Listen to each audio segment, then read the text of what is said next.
Then why is he in a boxing match? This is the whole fraud. Neither of them are experienced boxers.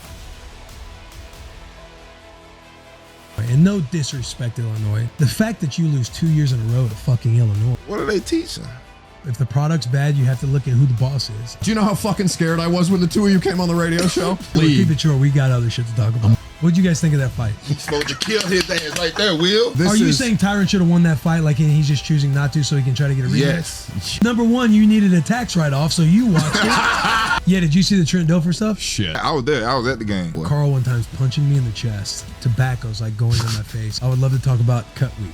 Ooh, the Grim Reaper. And then at the same time, the D coordinator asked me about Tennessee shit. That's why I followed Greg Williams from the Saints D coordinator that had the bounty shit. He told Did you ever make any money?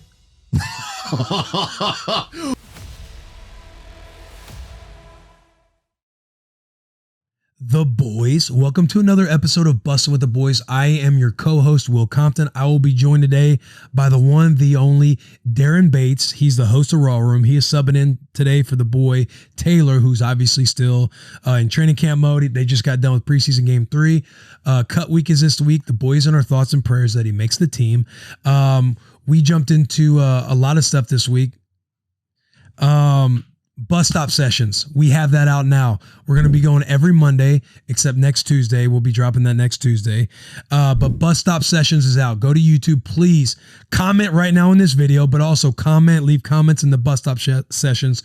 We made a really cool series that basically creates a platform for some badass musicians and artists that we'll be having come through on the bus, our set. Go check that out.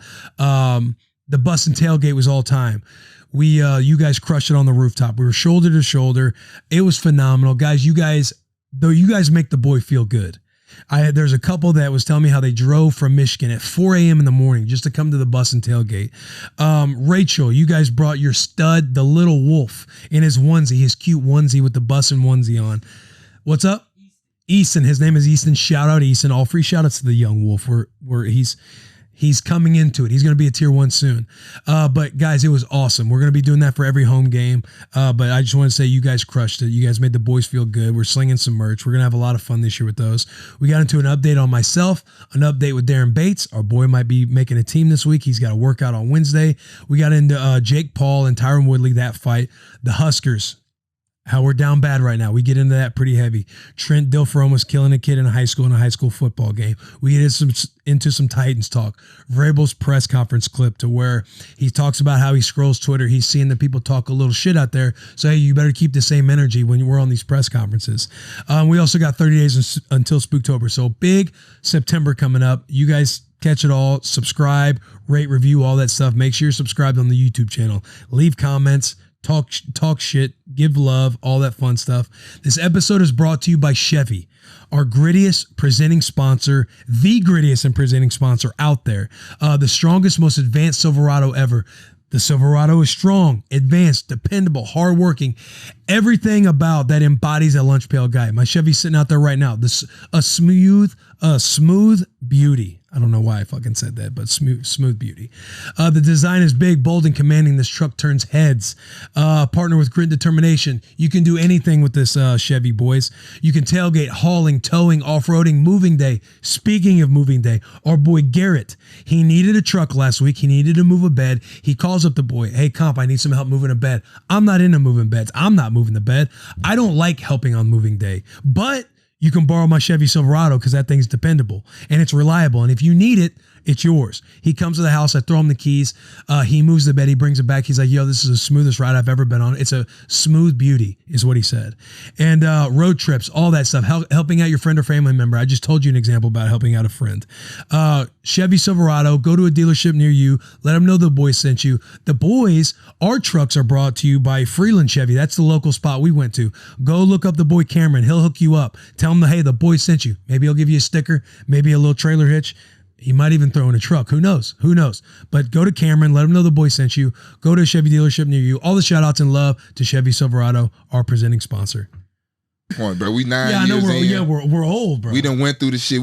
College training camp. We done went through that shit. Right. And I'm about to be 32. Like a team inquired to me on day 2 of training camp. Can't do it. And we're like, we want to fly Will out with the intention to sign him. And the anxiety I got when I read that message from my agent.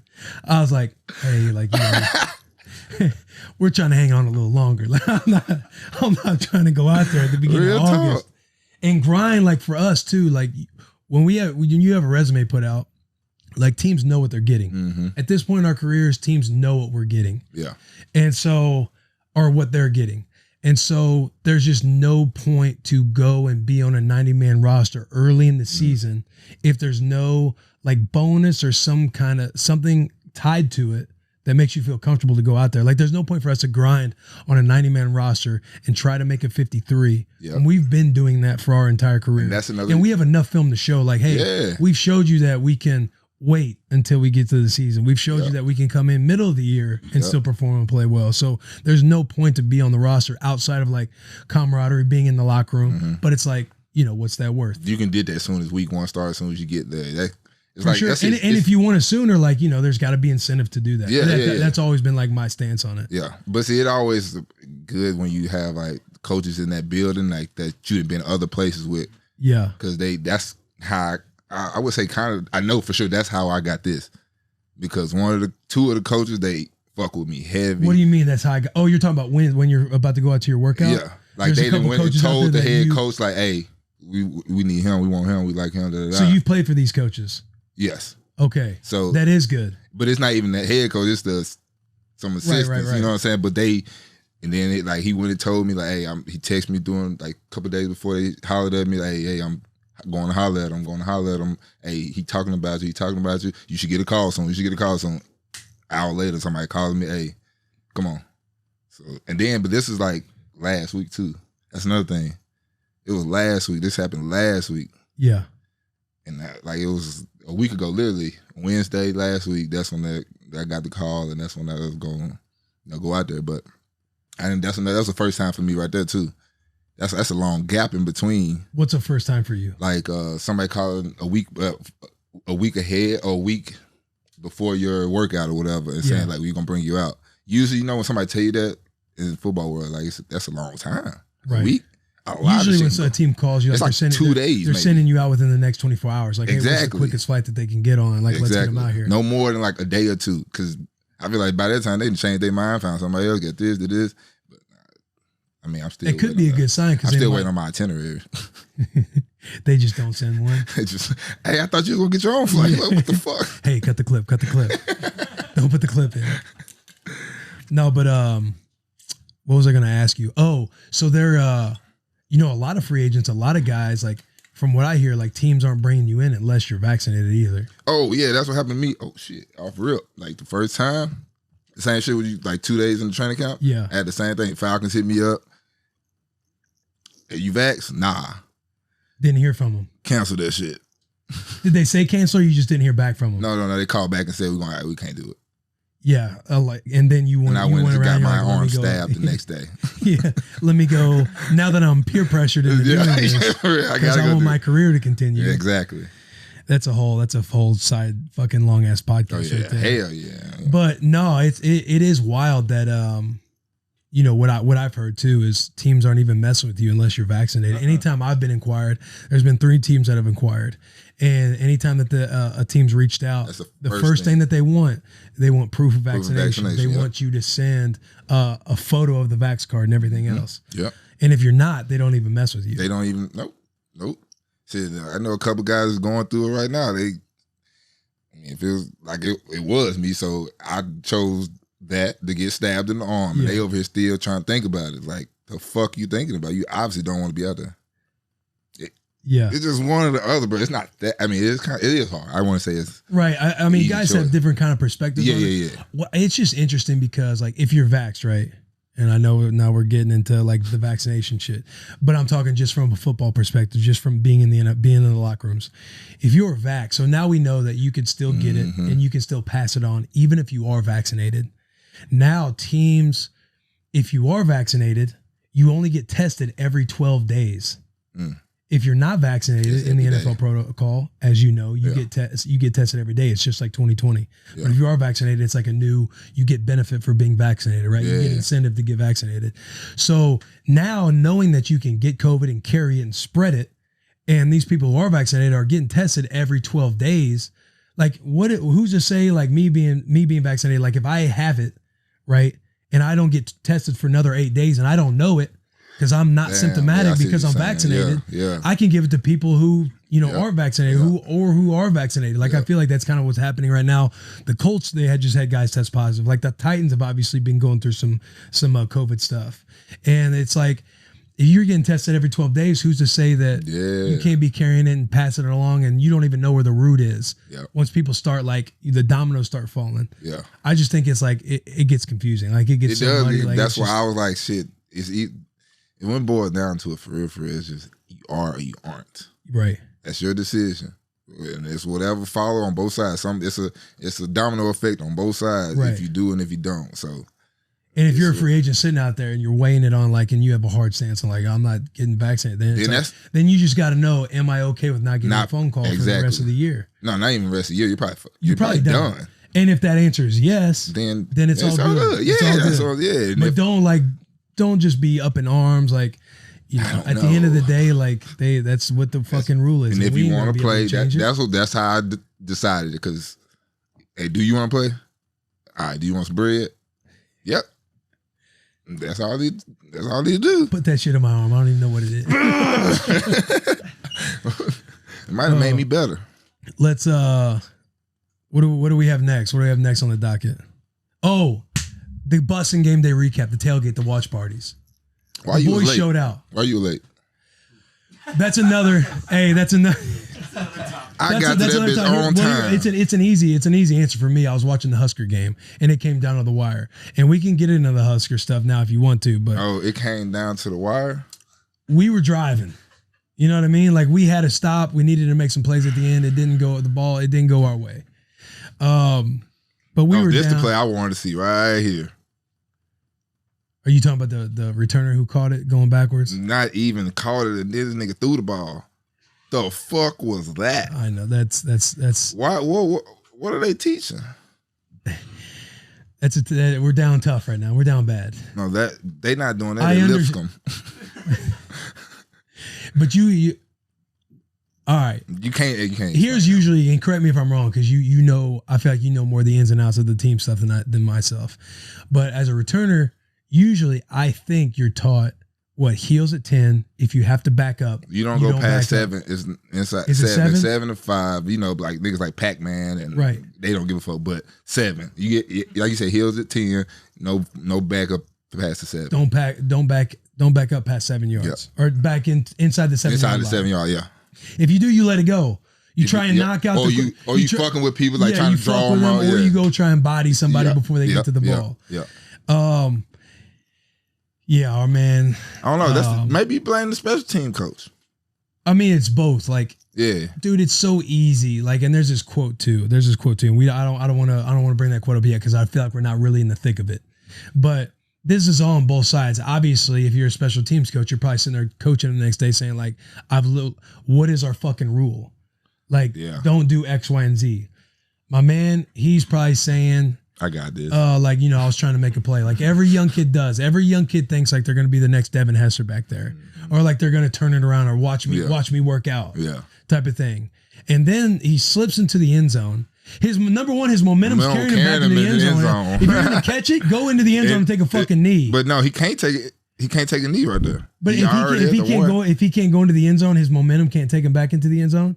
Nah, he caught it at the 1 and then he went into the end zone. That's a safety. So he's got to get it. Yeah, now he's got to get his ass out just like he tried doing. Yeah, like if he caught it at the goal line, I mean, you know what I'm saying? Like his momentum is taking him back into the end zone. But he would have to be in the end zone while he catching it. Like when he go back, he has to catch it in the end zone. Okay, and then that'll be a touchback.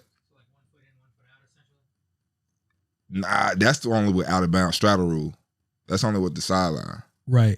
That don't work with like if the ball's at the 1 yard line on kickoff and he's close to the hash to the white line, then he can straddle. Well, I don't even know if that's a college rule. I know in the NFL it probably go by the same way of like a scoring play, right? If it crosses the plane. Yes, exactly. Yes. So, yeah. He catches it on the other side. Yeah, because I saw UCLA. It was a punt return. Same thing. The punt team, the ball was bouncing in like the 1, and then the gunner was going up, and he jumped on the ball, which you should never fucking do. He jumped on the ball.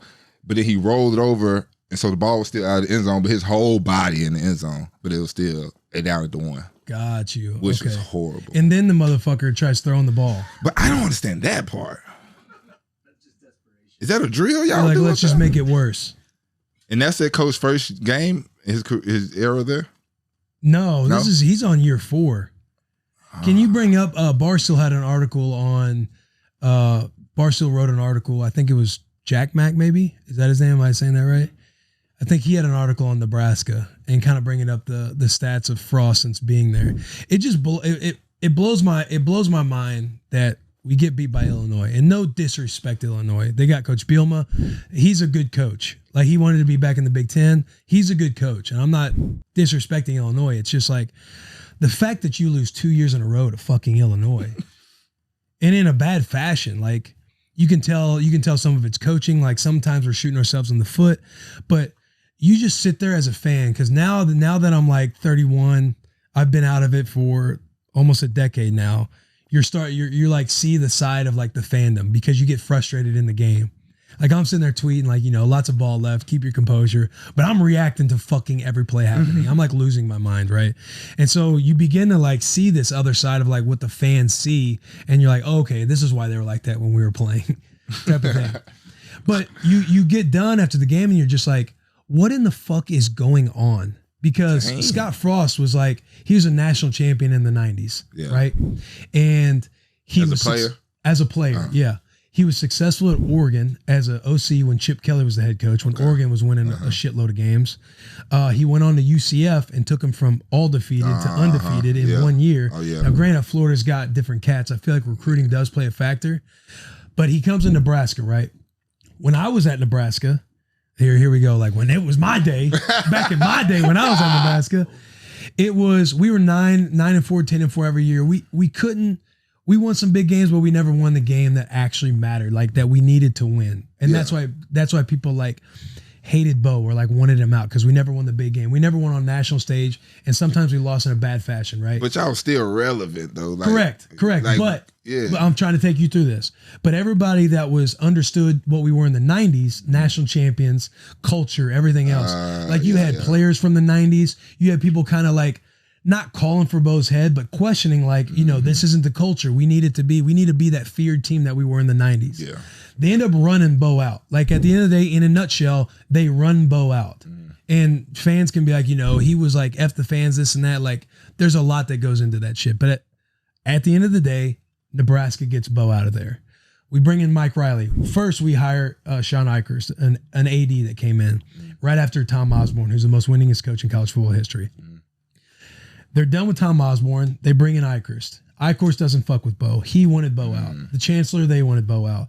They get Bo out. They bring in Mike Riley. They finally bring in their people. They absolutely just say, they take fucking bags of shit, throw it in the trash can, and light it on fire. That's ultimately like what happened. Like, he wasn't good. Nice guy. And the stories I've heard, because I was still boys with players back on that team, they let him do whatever they wanted. Like, hey, just be a nice person and think about what you do. You can't let kids do that from 18 to 22 years old, bro. Damn. And they were never disciplined. They literally got to do what the fuck they wanted. So they kind of ran it. Obviously, we were shitty as fuck as a Nebraska team. We got disrespected. We finally bring in Scott Frost, who I just told you what his background was. And you think, okay, we got the guy from the 90s. We got the successful coach finally from Oregon, UCF. We finally got the person we want in there. Yeah. Like, this is a guy that's going to bring it all back. Now, he's got to clean up a shitstorm that's happened with Mike Riley, because that you kind of just create bad recruiting. You create bad examples. Like, it's hard to change a culture when it's already shit. He's had 4 years. And I think the frustrating part is you don't see the progress. Like, you don't see like steps toward being a better Nebraska football team. Like, you see poor decisions, you see a poor coach football team, you see guys, you see the team shooting themselves in the foot. Like, they've had 3 losing seasons, which Mike Riley was the first losing season, and God knows how long. You know what I mean? Since winter fucking came and froze over. Back when the Night King came in the Game of Thrones. Like, we never had a losing season. And we have one with Mike Riley. We've now had 3 losing seasons. The NCAA, they were investigating us for something. I think of that. Damn, they could have had Joe Burrow and they told them I ain't know. Yeah, I don't know the implications of all that, but apparently we could add 55 transfers. We've had 55 transfers, no bowl games. We were under investigation with what the NCAA. What they investigating, y'all? I don't even know. What the fuck? But they just dropped it. Yeah. I think they dropped. I think we were probably trying to figure out, hey, how can we get a little one up? How can we cheat a little? I mean, bit everybody. I talked about this the other day. Everybody cheats. Yeah, like we're down bad. We're down bad at a program that can't be down this bad. Let's cheat a little bit. Anyway, I think he was under investigation. Yeah, for NCAA violations. I do believe they dropped that today. Yeah. After they got beat so bad. They were like, oh, they ain't cheating. No. They're like, these boys are down bad. We can't step on their throat. But go back to that one article. But yeah, you have 55 transfers, no bowl games. We're 12-21, 9-18 in the Big Ten. Damn. In 3 losing seasons. And it's just like, what in the fuck is happening? And I'm not, you know what? And then you go on the side of the player, right? I'm kind of reacting emotionally right now. I'm being the fan. But if you're on the side of the player, there was this tweet that Adrian Martinez had. Can you bring up that tweet? And I feel him. Like I'm with him. Because I was like this as a player. Whenever fans shit on us, it kind of creates that us against the world mentality. Yeah. Bo was always good at being like, hey, because you understand it bothers. Like kids scroll these days. We all scroll. Yeah. We scroll on Twitter. We see what people are saying. And it affects your psyche no matter how tough anybody wants to come off. And we knew as kids, like we're scrolling, we're seeing this stuff. And Bo was just always like, guys, only worry about the opinions of inside of these 4 walls. Your coaches, watch film, take constructive criticism, get coached hard, take the coaching, and those are the opinions you got to worry about. Fuck what everyone outside of these walls say. That's just the mentality you bring, like when you're like that in that situation. Because a lot of minorities, the one that lives on Twitter, everybody rooting for people, that's out there too. But you're not going to sit there and spotlight it because you keep on scrolling past that because you want. That's not what's going to get the blood, like get you to right. You can have 100 good comments and you see that one negative one, you're going to be like, motherfucker, these dudes are sleeping on me. But Adrian Martinez messaged the fans after such a disappointing start. Who is Adrian Martinez? He's the quarterback. Oh, okay. This is from Brian Christopher. Why is there always a Martinez quarterback in Nebraska? You know what? I don't know. You know? What the fuck going on? You know what? I don't know. Adrian Martinez messaged the fans after such a disappointing start. There's a lot of investment here on this end. We're going to get this right, so stick with us. We're going to play our tails off every week. And, the fans, it's like, okay, it's been 4 years now. It's been X, it's been Y. I say X, Y, Z a lot. But, that's the mentality you have to have as a player. And not to bring up another quote. I'm sitting here thinking on it. My agent sends me this quote from Tom Brady, and I believe it. And I think this is true because it's easy to do this. Football's the ultimate blame game.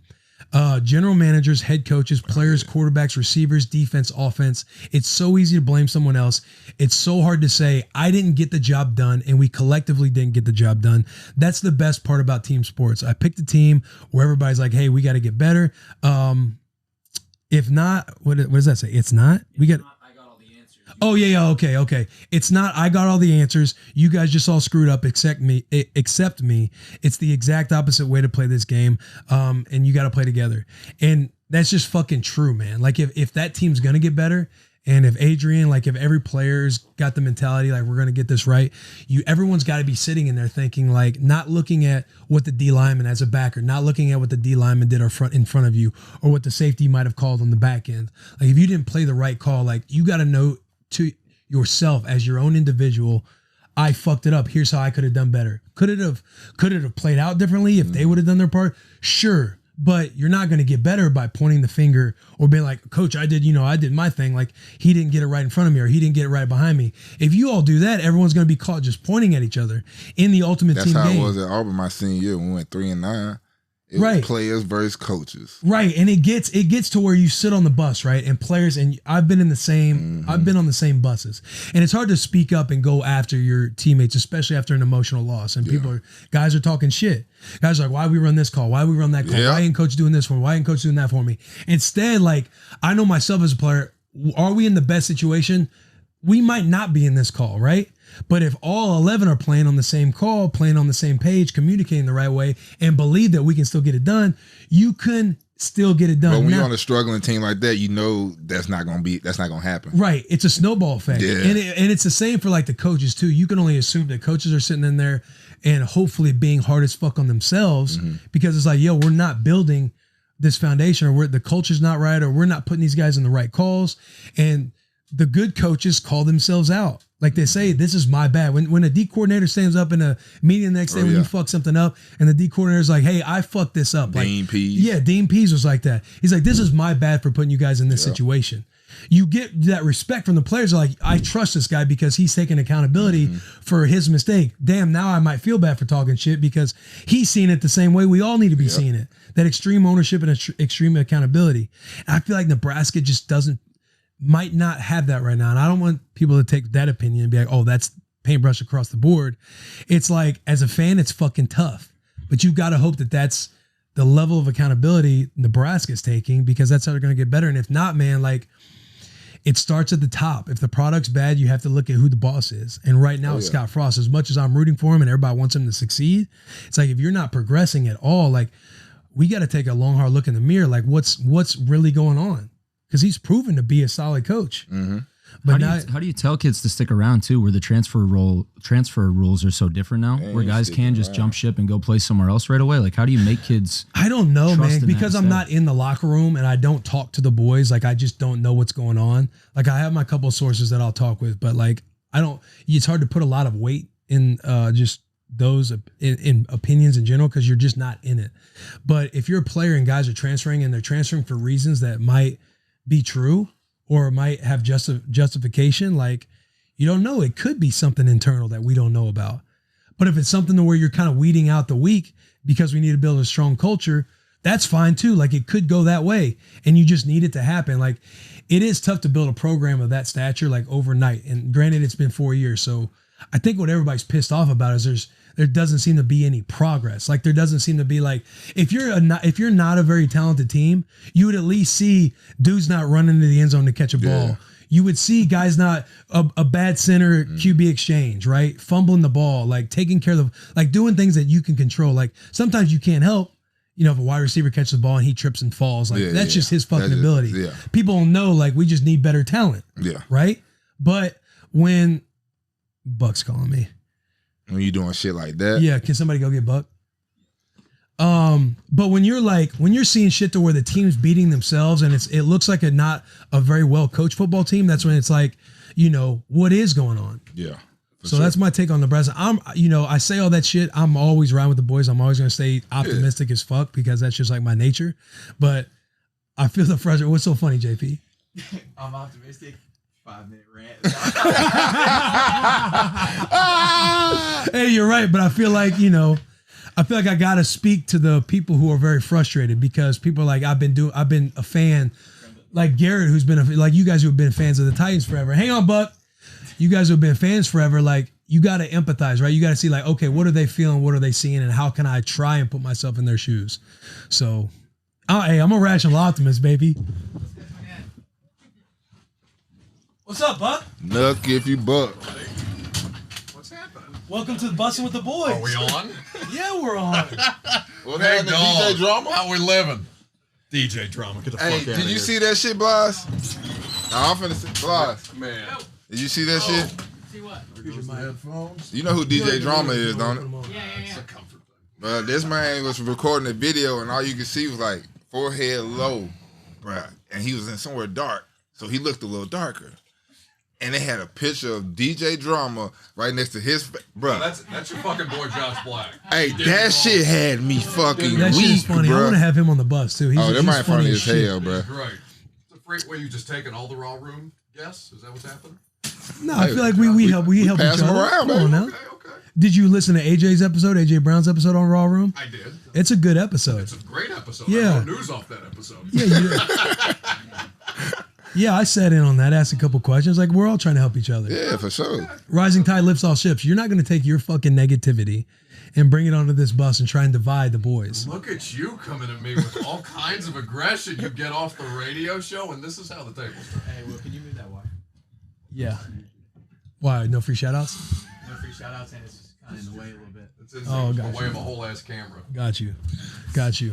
Buck just arrived before we get into some other bullshit with Buck Rising. Oh, good. I get to hear you do an ad read. Oh God. All right. Hey, shout out the boys at Cross Country Mortgage. No free shout outs like always. Cross Country Mortgage is much like us at Barstool and Inside This Bus, a people first group. They are dedicated to the fundamentals of mortgage lending, which results in a fast, convenient, and less stressful home financing or financing experience. Oh, he's leaking confidence. What's up? He's leaking. You're leaking confidence. Oh, You're I tripping am. over your words. Rates are unbelievably low right now. Buck might not know that because he still rents. Don't pay the bank more money than you need to. Our friends over at Cross Country Mortgage make it super simple to figure out how much you can save on a monthly basis and over the life of your loan. The numbers can be staggering, Buck. Click here, swipe up to learn more about your refinance and connect with your team over at Cross Country Mortgage, who will make the process as painless and as simple as possible and help you keep your money in your pocket so you can do fun things with it, like go to a Titans game. If you're a homeowner, Buck is not. And have so you've been to my house. You own that house? Hell yes. It's a nice house. Man. Okay. Keep it moving. If you're a homeowner and haven't refinanced recently, Buck, maybe you should look into this. You may be leaving thousands, if not tens of thousands. Heck, who knows? You could be leaving hundreds of thousands of dollars on the table over the life of your loan that could be working for you in other places like the stock market or Bitcoin. I invest. Like Bitcoin. Oh, good. Good deal. Keep it moving. Rates are at all-time lows, and they may never get this low again. Call today for a fast, free rate quote. Our partners will save you a lot of money. Call today, and our friends over at Cross Country Mortgage will give you a free home valuation that is free for just calling. Reach out to them and see what they can do for you. And when you connect with Cross Country Mortgage, tell them that the boys sent you. Go to crosscountrymortgage.com/barstool to learn more about your future home buying experience or refinance your current mortgage. Cross Country Mortgage LLC, NMLS 3029. All loans subject to underwriting approval. www.nmlsconsumeraccess.org. I'm going to cut you a break on that because that's an incredibly long read. The Cross Country Mortgage, look at that. Cross Country Mortgage ones are always a banger, dude. Remember those motherfuckers got me when I was out at the Barstool Classic too. DB, are you as bad at ad reads as he is? Oh no, people don't get us ads. I think it's because I'm too reckless over there. I don't give a fuck though, but no, you'll get to read that's what makes it wrong. I ain't say I want to read one. I said no, you're gonna read one. Oh no, I don't have a problem reading one. I'm just saying. I thought you were saying like, do we get ads over the Raw Room sponsors? Yeah. Nah, nobody fuck with us. Well, if anybody's listening to this right now, you guys need to be sponsored. You just know what you coming to get. Hey. Maybe All American Pest Control. All American Pest Control. We're not going to give them this. We can't give free shout outs. You've already done it twice. It's okay. Very good. It's okay. They'll get theirs on Wednesday. Oh my God. Did you happen to see our Bussin tailgates and watch parties? And where were you? Why couldn't you make it? Because I work during the games and I have to be somewhere during the games at the stadium. But I did see it. It looked like a great time. You both were there. What about the tailgate? You're not working during the tailgate, are you? I'm literally doing a pregame show during the tailgate. Do you understand the games are like a 16-hour day for me? Do you have any idea how media works? Any? No, not really. I just hear you fucking complain all the time. Sounds like Vrabel. Did you guys see the clip I tweeted out? Yeah. Oh my God. That's all-time Vrabel, dude. I love it too, though. It's like, hey, if you're going to have that energy on social media, keep the same energy in here. Oh, we're going to be able to play it? Oh. Yeah, we're going to be able to play it. We'll have to wear our headphones. Oh my God. We'll have to wear our headphones. Let's do it. God forbid we wear the headphones. I need some experience, some Vrabel experiences from the two of you, because I know what we get. These are probably yours. It's fine. I've heard this one. All right, yeah. You did tweet it. I think I said one word. I said a lot, right? What would he have to do? And I think a lot. Yeah, correct. Look at the face. Because see, he already pissed. He's thinking about it. He pissed. I get on here, and now's a chance for you guys to all ask me all the questions. I'll stay on as long as I can. I got a staff meeting after this, but it's a great chance for you guys to get all the questions that you have. I got a lot of time, so I get to follow everybody's social media accounts now. You guys all have a lot to question and say on social media, and so we should use this time now that we can interact and get all those questions answered. Hey, when he starts doing that, that's when you know he getting pissed. And then kind of that where he kind of like leans back into his throat or whatever. No, he's like, we can get those questions answered. Now he looking at shit and just looking around and shit. Yeah, just kind of looking around. But he do that shit. Hey, that's when you know he about to fire. How fucking miserable is this man in quarantine? Like he looks so unhappy in his house for the better part of 10 days now. Well, he's a football guy. He needs to be around ball. No, I know. He wants to be around the boys. Instead, he's on a fucking Zoom with us. He hates that shit. Who do you think he's talking about? Oh, I know. Well, I was in this press conference, so he's talking to Ben Arthur, who's the new Tennessean guy. He's 26 years old. He has no idea. He's never been Vrabeled before. Damn. All right, we have all had our horror stories. Is it 26-year-old? Yeah. Oh, this is tough. Go ahead. Yeah, no, he got. So he asked a question about Des Fitzpatrick, who's one of the new rookies. He's struggling, to put it lightly. And he didn't use the exact words that Vrabel used in asking the question. The whole clip is so fucking cringeworthy because you can hear Ben on skates as soon as Vrabel goes back at him, starts stuttering real bad. There's just an awkward silence. I'm telling you, I texted him after that press conference was over. I'm like, you're one of us now because he got you. He fucking got you. Oh, I love that. So did anybody have any questions? Like, was it during this press conference? Oh, yeah. No, I said, so is there anything on my Twitter timeline that you would like to discuss? And he just kept it moving. Y'all gonna have Ray come back and just give y'all shit. You don't think he does it every day? I know he does do it because he really don't fuck with y'all. But that's where I get it from, too. No way.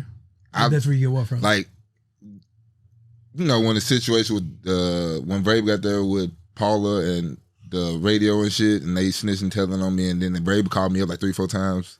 Oh, you talking during about the season? PK? Yeah, Paula. Yeah. And the rest of them. Yeah. So the whole time, like, he'll be talking, like, I remember the first 3 times I go up there, hey, they want you to turn your music down. And I just walk back out. Then like the 4th time, he was like, hey, it's the same shit with the radio. I don't care. It's okay, so I don't have to turn it down? Nope.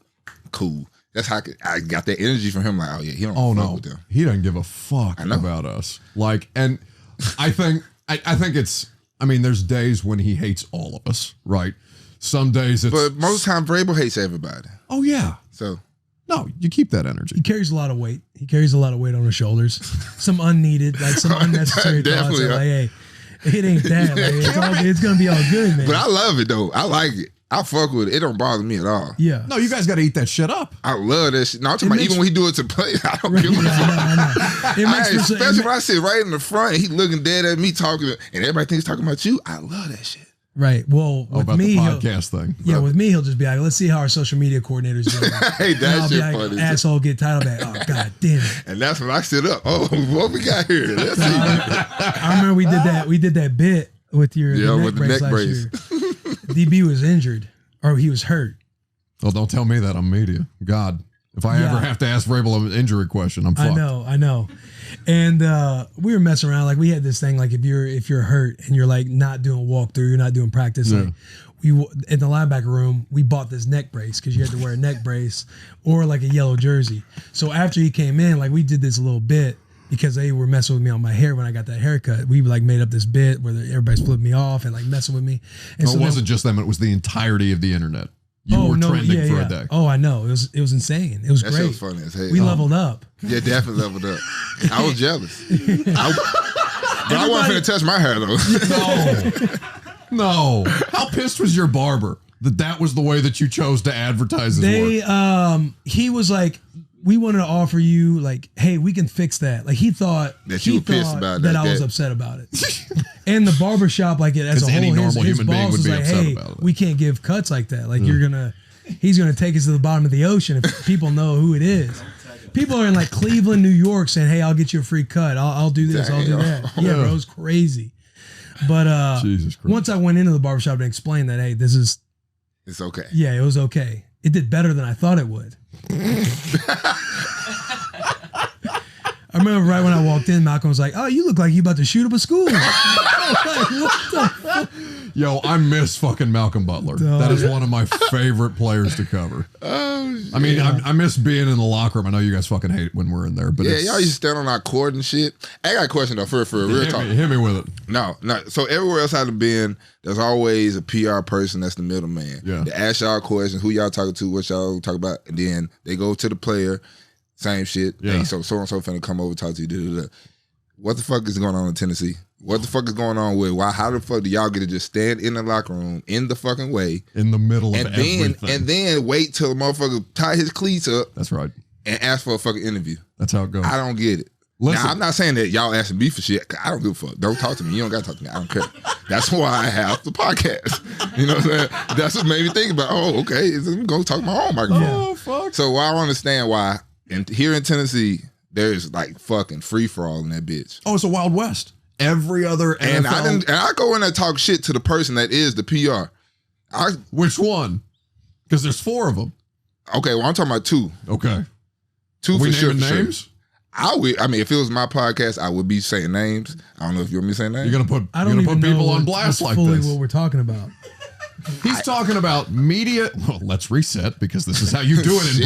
Sometimes broadcasting. when DB's talking, I'm like, I need to like really listen and try and figure out what he's saying. Yeah, you sometimes. got to play between the line with me. I know. I Because understand. he'll just randomly be like, fuck, I don't give a fuck. And then he'll start going, and I'm like, That's a bad teammate. You got to figure out. You guys got chemistry. You guys got to know that shit. How am I like, picking I'm sure up? this camera right here is just going to be having sitting there like, How am I picking up this shit better than you are? I don't know. I just listen to what if you start laughing, I'm like, yeah. All right. So, in Tennessee, the way that the locker room works, if anybody gives a fuck about inside baseball with media and players, we are all just let in for 45 minutes, and it's, as like he said, it's a free-for-all. They don't do that. I'm sure they didn't do that in Washington. Oakland. I know Oakland damn sure don't do that. After practice. No. Doesn't before matter. practice, During any media fucking time. time. Yeah. Any media time. There's the PR people are supposed to talk to the media. And Right. then come tell the player. Then you go to, and then the PRs will be standing while you getting your interview. So Watching. then go to your next place and then get the fuck out. Right. That's not how it Tennessee. works here. Motherfuckers setting up camp in the locker room, bro. Oh, yeah. And I bring then my on the lunch. court, and then on the fucking court, bro. Like, yeah, we know we got practice in the hour, but fuck, we trying to get these shots up real quick. Right. What always threw me for a loop was that it was before practice. See, I done had In the before Washington, and it was- after. it was always after. I've had both. And like our PR dude, our Puff on the Nah, Washington football that's what team we get would to. come That over and be fella like, there. they'd be like, 104.5 wants to talk with you. Would you mind doing a phone interview or something like that? Yeah. And then he'll go relay the message. Now, Yeah, exactly. if you're like, say, like you might be a player of the week or something, and people like Buck comes up and starts going, the crew might just come over and you might have all the cameras on. Yeah. you. You get mobbed. Yeah, you get mobbed. But they're lingering around. Oh, yeah. No, there are another- people who are just in there for the 45 minutes with no purpose. Yeah. I be seeing motherfuckers just holding the camera. Like, I know your shoulder tied, bruh. You ain't used it at all. So who are you want to Puff. call out? Puff. Puff. Oh, okay. I'm like our Puff on the watch. He's like, okay, there we go. Puff. Puff. Drown him. 100%, Waterboard his Bro. ass. And I was like, do you have no backbone, bro? Like, what the fuck is going on? What are y'all doing? What is going on? I've asked it like 3 or 4 times. Why do they just get to come in here and just sit around, dog? Like, that makes no sense. But that's not Puff's fault. Like, Puff could get him out of there if they're just chilling. Okay, then that's Puff's fault. Fair enough. I've said it. Like, come on, they move, they Fair just enough. move But around, bro. You gotta know, and this is a fuck up on media's part. Because listen, we are not blameless in any of this. It's mostly our fault. I know this we as know a that. media member. Come on now. Yeah, but We I'm know telling you that I Obviously. know it too. Okay, this is not ignorance. So there will be people that just walk in and stand there, and they have no intention of who they're going to talk to. They'll watch that us play FIFA. Just watch. They're making Or they want comments to take on a like photo people. and say and like tweet Well, something. Who gives a fuck about that? They ain't do that, but Paula probably would have. I was gonna say PKs came in and be like, "Oh, for the boys." Do you understand that's Remember the that most 19? scared I've been in my life when I thought you were going to, well, no, that's not true. Wesley Woodyard, I thought was going to crack him. I thought Wes was going to pop him in the fucking face. And you and Taylor Lewan actually backed Woodyard off of Paul. I thought This he must have was a been in dead 18. man. This must not have been. I'm trying to 'cause I don't remember. Somebody It was when it was TD told me the 19. same thing. I'm trying to remember what. Buddy, I'm telling you. DB would want to no, beat the now I shit out of remember. PK. Oh, bruh, if y'all didn't bring y'all ass over there, I probably wouldn't. Well, because none of the PR were going to help Paul. We're like, oh my God, we got to let go, make sure that he doesn't get his head And taken then off. look, before anybody's interrupted, I saw Wood coming up. I'm still going off Wood about to, and he stopped, let me go a little longer. Then he's like, all right, come on.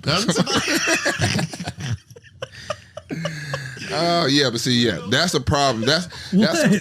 he didn't catch it. I'm That's just all it was. He listening, didn't man. catch it. That's okay. By the way, how many fucking people are back here? Like this multiplies every time I come over. No, that's our crew 5. God damn. It's good to see everybody, by the way. I didn't say hi to everybody when I got on. We got all But the yeah, boys so there. what? Why can you answer? Why do they not do any of that? Because every other team Keep in it the short. league, Keep it short. We got other shit to talk about. I'm working on it. All right, get out of the way. Oops. You didn't even feel confident saying that. It's because I had to think about it. I forgot what you do when you interrupt somebody. Anyway, so every other team in the league does the league minimum. Like Your access is minimum. Your time at practice is minimum. Tennessee is the Wild fucking West. They have and it's gotten so much better than it used to be. Like, oh, I heard 10 years ago. I heard because we were basically allowed to do whatever we wanted. Now I've only been covering the Titans for 6 years, and I came in, I was 22. I had no business being there. In fact, Bates the first person to check my ass when I was fucking up in the locker. You the first person to check Buck? I check all. Were you a wild card like that? No, I had no idea what was. He just ain't know what was coming. I didn't know what was coming, and then all of a sudden I got Darren's arm around me, and I'm like, oh my God, am I fucked? DB would like turn up the music like as soon as they walk in that door. Every time. Like Rack would be getting interviewed, right? And then Rack's locker would be like two down from DB. And somebody would be kind of, because another thing is like they'll crowd our lockers. Like Buck could be standing there and I'm like trying to get changed. So now, let's not say Buck. Let's act like Buck had a little more respect. But you here though. Yeah, you are here.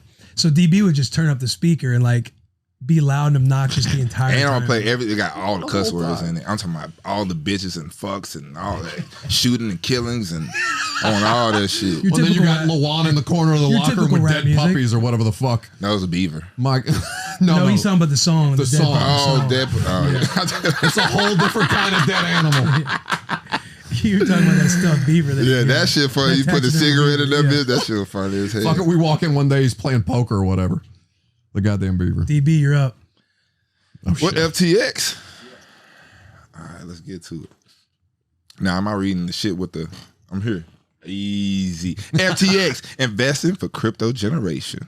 FTX is the world's most popular mobile app for cryptocurrency tracking and trading. Build your portfolio, follow the prices of more than 10,000 coins. Get phone notification updates directly from the projects you care about. Buy and sell Bitcoin. What the fuck is that? Ethereum? Ethereum. That shit. Dogecoin. That shit. And other top tokens with absolutely zero fees. And get a free coin with every trade over $10. Visit the App Store and download FTX for free today. Now, I hope he gets a cut of that. DB? You're out here having him do your ad reads. He's on the show. It's I was practicing right there, too. That was good Don't shit be out here trying to, like, scrap money. No, like, this is not for me. You're going to read an ad next, too, and I know you're not going to ask me for a cut for that I'm going to kill it, by the way. I'm going to absolutely kill it. The little peanuts you throw me for that All-State Pest Control. Listen, don't tell me that's a me thing. That's a whole different situation with my let me get your Venmo. Employer. Let me get your Venmo. Send him $5 a week. Golly. Good. Are we talking about Nebraska? Did you happen to watch, we already talked about Nebraska. Oh, it's a pity I missed that. Yeah, you missed it. I thought it was, thought we did solid, right? Okay. Are you embarrassed? He was optimistic. At the end of it, I was like, but I'm optimistic. After his 7-minute that's rant. just my nature. And JP started laughing. I'm like, what? He's like, you just ran it for 5 minutes about why they're failing. Hey, by the way, you're the voice of that program, by the way, since you lent your voice to their hype video this season. I tell you what. Your voice is directly associated with their shame. I know. Do you guys watch Jake Paul, Tyron Woodley? I paid for it because it's a tax write-off, but yeah. That's the weirdest flex I've ever heard. Why the fuck would I pay for it otherwise? But hang on, what's the whole I pay for it because it's a tax write-off? You could have just said yes. Yeah, you could have said yes. No, but then I would have sounded like one of these dumbasses that's No, you did sound like a dumbass. Shit. You sounded like a tax write-off. Like the fuck? That's your own insecurity coming out. You're like, oh, yeah, because it's a tax write-off. But yeah, what of it? What? That's the weirdest. Like that was cool as hell or something. Like, in retrospect, I take it back. It's like, if you're gonna flex on a tax write-off, you're talking like a boat. I had to buy. Yeah. He's talking about I paid for a okay, you guys are fucking NFL players. I'm a media vulture. My cable being a tax write-off is a fucking win for me. So anytime that I get anything, I just never heard that one. How good does it feel to be able to cuss? Like not as you're not. Oh my god! Do you know how fucking scared I was when the two of you came on the radio show? Not even me. God bless my poor producer. Because about Lucas? Yes, Lucas is scrambling, diving around there, trying to hit the dump button that doesn't fucking work. I feel like now you're just throwing F words around now. Yeah, he just add them on just because. Yeah, I got 3 hours of radio after this. I got a lot built up. So the Woodley Jake Paul fight. What'd you guys think? What'd you guys think of that fight? Did you watch? Yeah, it's the same as all the other ones. Just a setup for bread. That's what I'm saying. Like, I don't think it's rigged like that. Have you not watched Tyron his last 4 fights? I don't give a damn. What? Have you? Will. We talking about real fighters he was fighting. This nigga here Y'all think that is shit was still a rigged? YouTuber. I don't think that No. shit was rigged. Well, I don't think it's rigged, but it's set up. They're set up hang to on, hang fail on, hang that on, way. hang on. Hey, What the the fuck fuck is is that? that? What the fuck? It's my ringtone.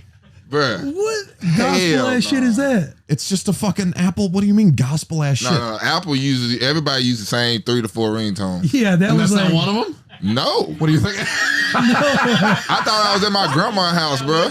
You know how grandma, got the big ass old that the big ass, that's what I thought that was.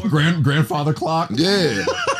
I thought these were trying to But get I'm saying, married, look, and how like, you they don't just think? read an ad. Hey, how you don't think that shit was set up, bro? Okay. I mean, like, cause, bro, he could have killed that man so many times. But come on, man. He's Get the fuck out of just here, dog. stalling to make Okay, sure hang that the on. television Come contract on, is bro. You guys just justified. give me the floor. You guys just give me the floor. It's your podcast. Right here, right? He's supposed to kill his ass right there, Will. I feel Come you. on, bro. Trust me. I'm with you. If you guys have watched Tyron, Look at like this he's nigga not swinging. the most exciting fighter. No, I'm not saying that. It's not even. But I'm he's saying he's a real fighter, though. Right, but I'm saying he doesn't have the boxing experience to know to finish him like that. Like, But I know trust he- me, Then why is he in a boxing match? This is the whole fraud. neither of them are experienced boxers. What are you That's talking the whole about? thing. That's But what you he's think saying. it's rigged? Yes. It's rigged for them It's to talked get about paid. him.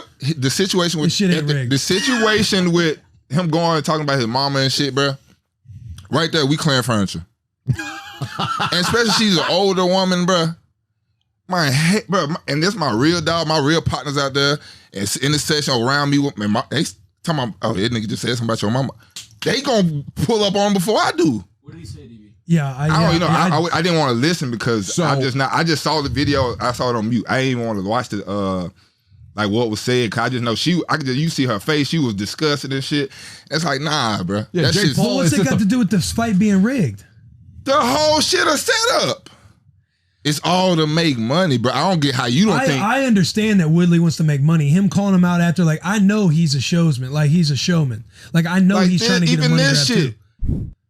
Like, okay, you want to know something? Errol Spence and Pacquiao was supposed to fight, and this month, Yeah. but it got canceled because Spence got a fucked up eye. You ain't see nothing about that, huh? Because that's a real fucking fight. They ain't got time to be running their mouth all the time, making videos. Yeah, I didn't see any of that shit. Okay, But that's my point. That's I this wasn't shit is trying to watch the Pacquiao fight. that's you because you want to watch some bullshit. I look, want to watch I a didn't real pay for fighter. my shit. Me either, Come on but- now, we should. No, I'm just saying. I'm saying. Buck got a tax write off, but God damn it! I I'm so mad I would about that. pay for Errol Spence versus Pacquiao.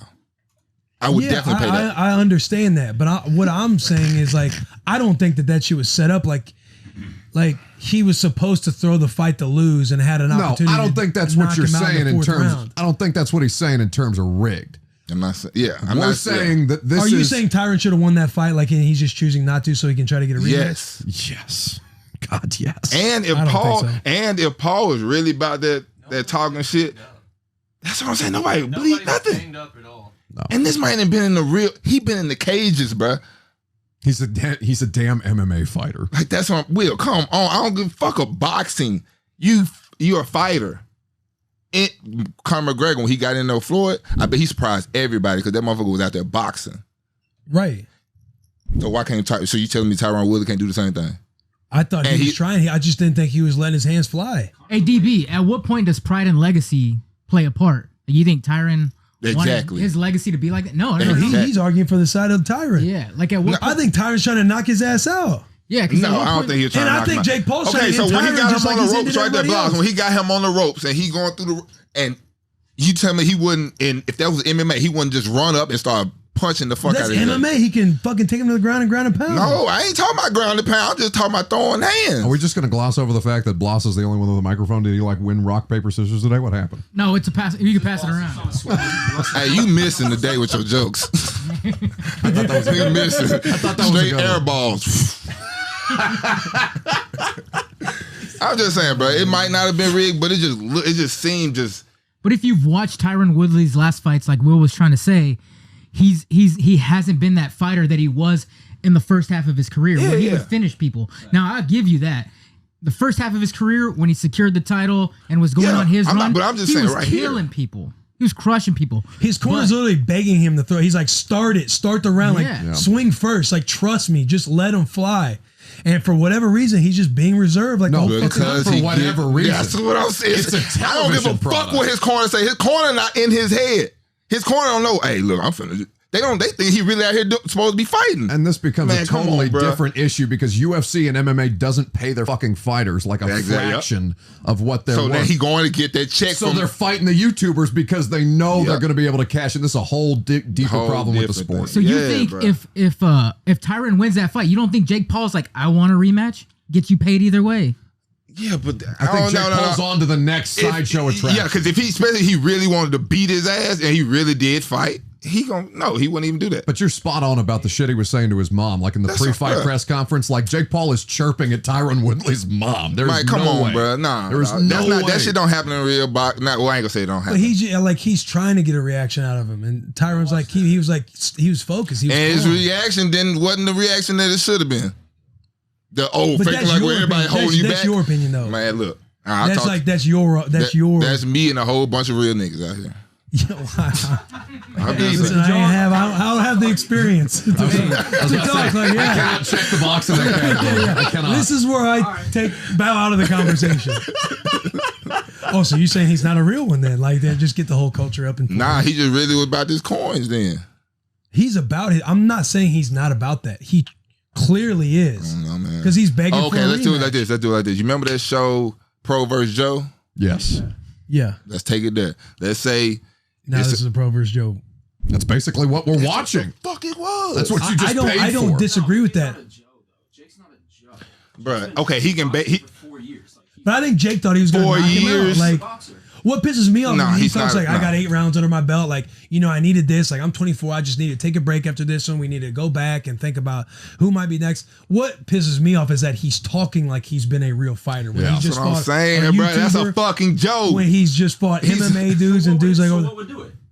fighting a real boxer. Like, take somebody that's ranked between 10 and 15. That's what I'm saying. Just a Tyron real Woodley ass is not boxer. a boxer. I wouldn't even say 10 to 50. That motherfucker might kill him. So you can take it down a little bit. No, a but legitimate I'm professional saying, boxer would like, dissect That's that what I'm dude up and down. It would be saying, over. I agree with you. I think they are just trying to make a shitload of money. But the fact when he starts talking like I'm doing the impossible and I showed now that I have stamina, I can box for 8 rounds, this and that. Like when he's starting to talk in the world of, okay, now I'm a real fighter, I think that's where I get pissed off about it. Like I know they're just being like setting a stage and trying to make money and sell tickets. So you think that and just trying to be that the part right WWE. there, that's the part? I do think Jake is legitimately trying to be a boxer.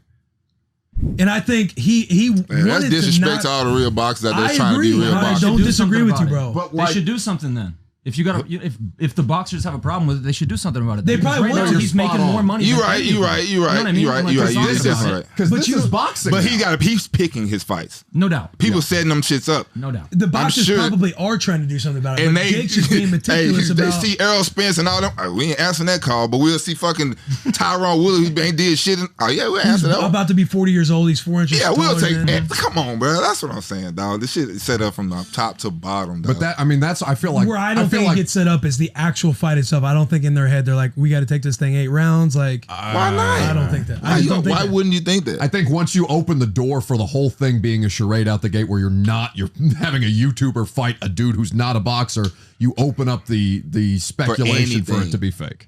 I really do. Yes. That's Because what's the difference between what I'm watching now and professional wrestling other than they're actually making contact? That's a huge difference. Fuck out of here. That's a huge. Yeah, that's but see, they I both understand entertainment. the point. It's just I both understand entertainment the though. marketing and selling a fight does play a factor. Yeah. But I think them actually being in the ring, I think they're both trying to prove something. He said that's the difference. I don't think what Tyron Woodley trying to prove, bro. I think 40-year-old. I think he felt some type of way when Jake's like, I'd knock you out in the first round. Like any fighter, like sitting there, like, bro, I'd beat the shit out of you. I'm saying, and that's what I'm saying. If a real boxer, that wouldn't even get under their skin. I'm sure. If a motherfucker's like top 15, top 20 in the world, nah. Fury But Wilder. that's Fury what- Wilder. You don't see all this bullshit and charades going on with these motherfuckers. But that's the last Yeah, fight you dude. cared about. Like, I mean, people who Yeah, I are love like their charades. fringe I love that fans shit. But that's of Fury boxing. is funny as hell. He's good. Like you fucking, And but you Wilder's know, crazy as and fuck, you know, too. but you know, both of them are real boxers, real fighters. They really do this shit. I'm not saying they're real fighters. I'm not saying that. I think like Tyron, since he lost his last 4 fights or 5 fights in the MMA, his career in the MMA is pretty much over. Yeah. He's had thoughts of going into even WWE. He's also proven like he likes to be in movies. I'd rather that happen. And when than- Jake Paul's sitting there as a YouTuber saying, "Oh, I'd knock you out in the first round," and he sees like this fake, like, "Oh, he truly thinks he's a real I fighter. guess. Like, I would knock you out." And then in his mind, as a businessman, he's like, "I can make money off this fight, but I really want to beat his So ass." let's say some YouTuber hit you up 3 years, 4 years from now. Didn't that happen? Like recently? Didn't somebody DM you like trying to fight you? Yeah, it's just like a No, I ain't even somebody talking on about the no internet. fight. I'm not talking about no fight. Like like I said in the Pro versus Joe. Let's say somebody hit you up like, "Hey, Oklahoma drill. We're gonna do the 3 out of 5 or whatever the fuck." If the money's right, yeah, why not? But I'm saying, so if they in that bitch talking about, "Hey, but we gotta make it last. You gonna do that." Because you I have would a definitely television look- contract to Yes, satisfy. I would definitely look at you different, bro. What would you look at me different about? Taking money to beat somebody in Oklahoma drill? I don't know. It's just me. No, I'm talking about you letting them get up with you and knowing, like, if we looking at them body wise, body size, and knowing what the fuck you done did for the past forever, and they just I'm gonna do. I played in high school. You know the motherfucker. Oh, I played a little bit in high school. I played D2. If this dude is selling out seats and we're getting a shitload of money, like I'm at this point and I'm not playing football anymore. I'm not. You don't even give a fuck. Then I'm in a wealth game. Yeah, I'm like trying to accumulate. I just But can't. then I don't understand what you're arguing against, because he literally just set the same scenario for you as we're talking about with this, and you just said All you I'm take the saying money. is I felt like he was arguing, saying they're setting up, trying to make it last 8 rounds so they could try to get a No, rematch. you keep on saying the 8 rounds, I bro. think we got it on tape that's what was said. You keep on saying 8 rounds. I'm saying the whole. He said the whole thing from top to bottom, from the beginning to the talking about his mama to the fucking fight and to the post. Fucking talking about get a tattoo. Like, man, get the fuck out of here. Last time I heard Chris Long. There's a balance though. Like you're trying to sell a fight and you're also fighting. That's why you see guys go at each other's throat and then hug after a fight. What you talking about in UFC with the MMA when they really doing some shit, when they really fucking cracking skulls? You'll see people talk shit and then they hug after. Yes, and I respect them when they do that because that's a different type of mixed martial art. That's in their whole life. It's human cockfighting. These dudes are trying to make money. They're not just trying to figure out who the better fighter is. Oh, I thought you supposed to be good too at your shit, or try to be. I don't know. That's just what me. I'm saying. Tyron tried. But I'm saying he could take coaching and be like, "Yo, you should have let him fly." That motherfucker lying. Somebody he made $100 million. Get the fuck out of here. But if you watch him on his last fights, he's not sitting there letting him fly. I don't care what he did in his last fight versus real pros, nigga, like real fighters. I don't know what we're trying to like figure out. Like, I think what we we're just trying to agree figure disagree. out is why people give a fuck about this stuff. I don't understand. That too. I don't understand that. Because number one, you needed a tax write-off, so you watched it. I went over to somebody's house. I watched it because I wanted to see Jake get beat by the Missouri boy. Like, yeah, I don't want this to be the pinnacle. And yeah, that motherfucker from entertainment. Ferguson, Missouri, bruh. I know it go down over there. I done been around. Yeah, did you not see them sit down face to face and talk about it? Man, no, because I don't give a fuck. So you're missing some of the shit too. No, but I'm not missing anything. DB, no, he's there right. is no sit down. He's right. There's a disconnect because enough people care. I watched this shit because I knew I was going to talk about it on the radio show today. There we go. We're talking about this shit because people are buying the fight. Like there is. I didn't buy shit. It was text to me. Did you watch it? You streamed it. Probably all about 5-10 minutes of it, and I was over that bullshit. I'm not invested in that type of shit. That's not my brain. enough to people click a are. stream This ass is- link? Yeah, because I was talking about it on the pod. I'm talking about it. You feel me? Like that's weird. Unfortunately, we in the for me, it's the journey that we're in the media world. Look at you guys. I agree. Look at you guys. bro. You are what you hate now. No, I'm not. I am. I hate it when a motherfucker like, oh, so you do like journalist work? What the fuck you just say to me? No, this is pure conversation over here, baby. All right, no, let's. Until we're like on the field, we're like, oh, here's our media credential. I was about to say, I'm waiting for you two fuckers to show up to a Vrabel press conference. Make my year. Oh, that should be Make my funny year. as hell. Well, Barstool can't. There's like a whole embargo with the NFL because your boy Portnoy got tossed Yeah, out but the Super if Bowl. we're able to get in, like that's it. That's like Barstool's way in. No, We're the I gateway. think it's like an NFL embargo on Barstool. Yeah. So you are a Barstool property. You're saying I couldn't go into a Titans press conference? I'm saying you could not be credentialed by the NFL, which would You be already the got your Titans. credential. You played in the league. Fuck that. That's what I think too. That's what I think too. So I That's think your there's a credentials. bridge. What is Puffer going to do? Throw you out? Man, well, right past his ass. DB knows too. Like I gave him a hat. He better let my ass in. Bro, that minute. Don't even get me started on his ass. What else do we have? I don't. The Caleb Plant, Canelo. Oh yeah, Trent Dilfer shit. Yeah, did you see the Trent Dilfer stuff? Shit, yeah. Did you get to talk about that on radio? Yeah, well, we have him on the show at the end of the week. Oh, you do? I saw him today. I wanted to walk up and be like, hey, you trying to come on Raw Room? No, for sure. I mean, because bro. this is fucked up because the audience can see this too, right? Yeah. Yeah. I mean, this shit happens or used to happen, but you can't have the optics with everybody having a fucking cell phone on you. And especially if you're Trent Dilfer, you got to have more presence of mind. I saw it when it was. I was there. I was at the game. Oh, no shit. Yeah, I was at this game, and I was sitting right there. I was on the track. I was like, I don't even know who the fuck had they. I didn't even see that shit. I'm watching the whole thing. Yeah. And the kid did some on the field or whatever. Walked off the field. You know, Trent coming probably 20 yards away, yelling at him. He put his hand up like, all right, bro, not right now. Oh, he waved him off. Yeah. That don't. No, that can't fly. So, anyways, then the kid turned around. Then that's when he drove him back. That's another thing I started tripping. He tell him 30 times to sit down, and that's when he threw his helmet down. Then went stood behind the bench, and he still over talking about sit down. Now you like a dumbass. And then I found out that's Phil Dawson's kid. Yeah. Now we got a problem because Yeah. Phil Dawson is the coach's staff, Yeah. special team coach. Mm-hmm. Now we got a fucking problem, bro. Who are you right now in this I'm situation? Phil. You're Phil. Okay. Cato is number 4. Yeah. Cato's my kid. So I'm gonna try to calm myself down that I don't cause a scene that's already been a scene. Somebody got to take over the coach right now because me and you got to go in the locker room. We got to talk about it. And if it get to the If we don't see fisticuffs, eye to eye. if it get to the fisticuffs, that's what we going with. You get the arm around the shoulder first, though. I know what that looks like. If it get there, that's where it go. But you not about to do this because you know not every player needs no shit like that. You can do a little, hey man, you don't do that, and then the player, next you know, he go out, he do his job, do what he got to do. Mm-hmm. Some players do. You do need to do it. It might make them better.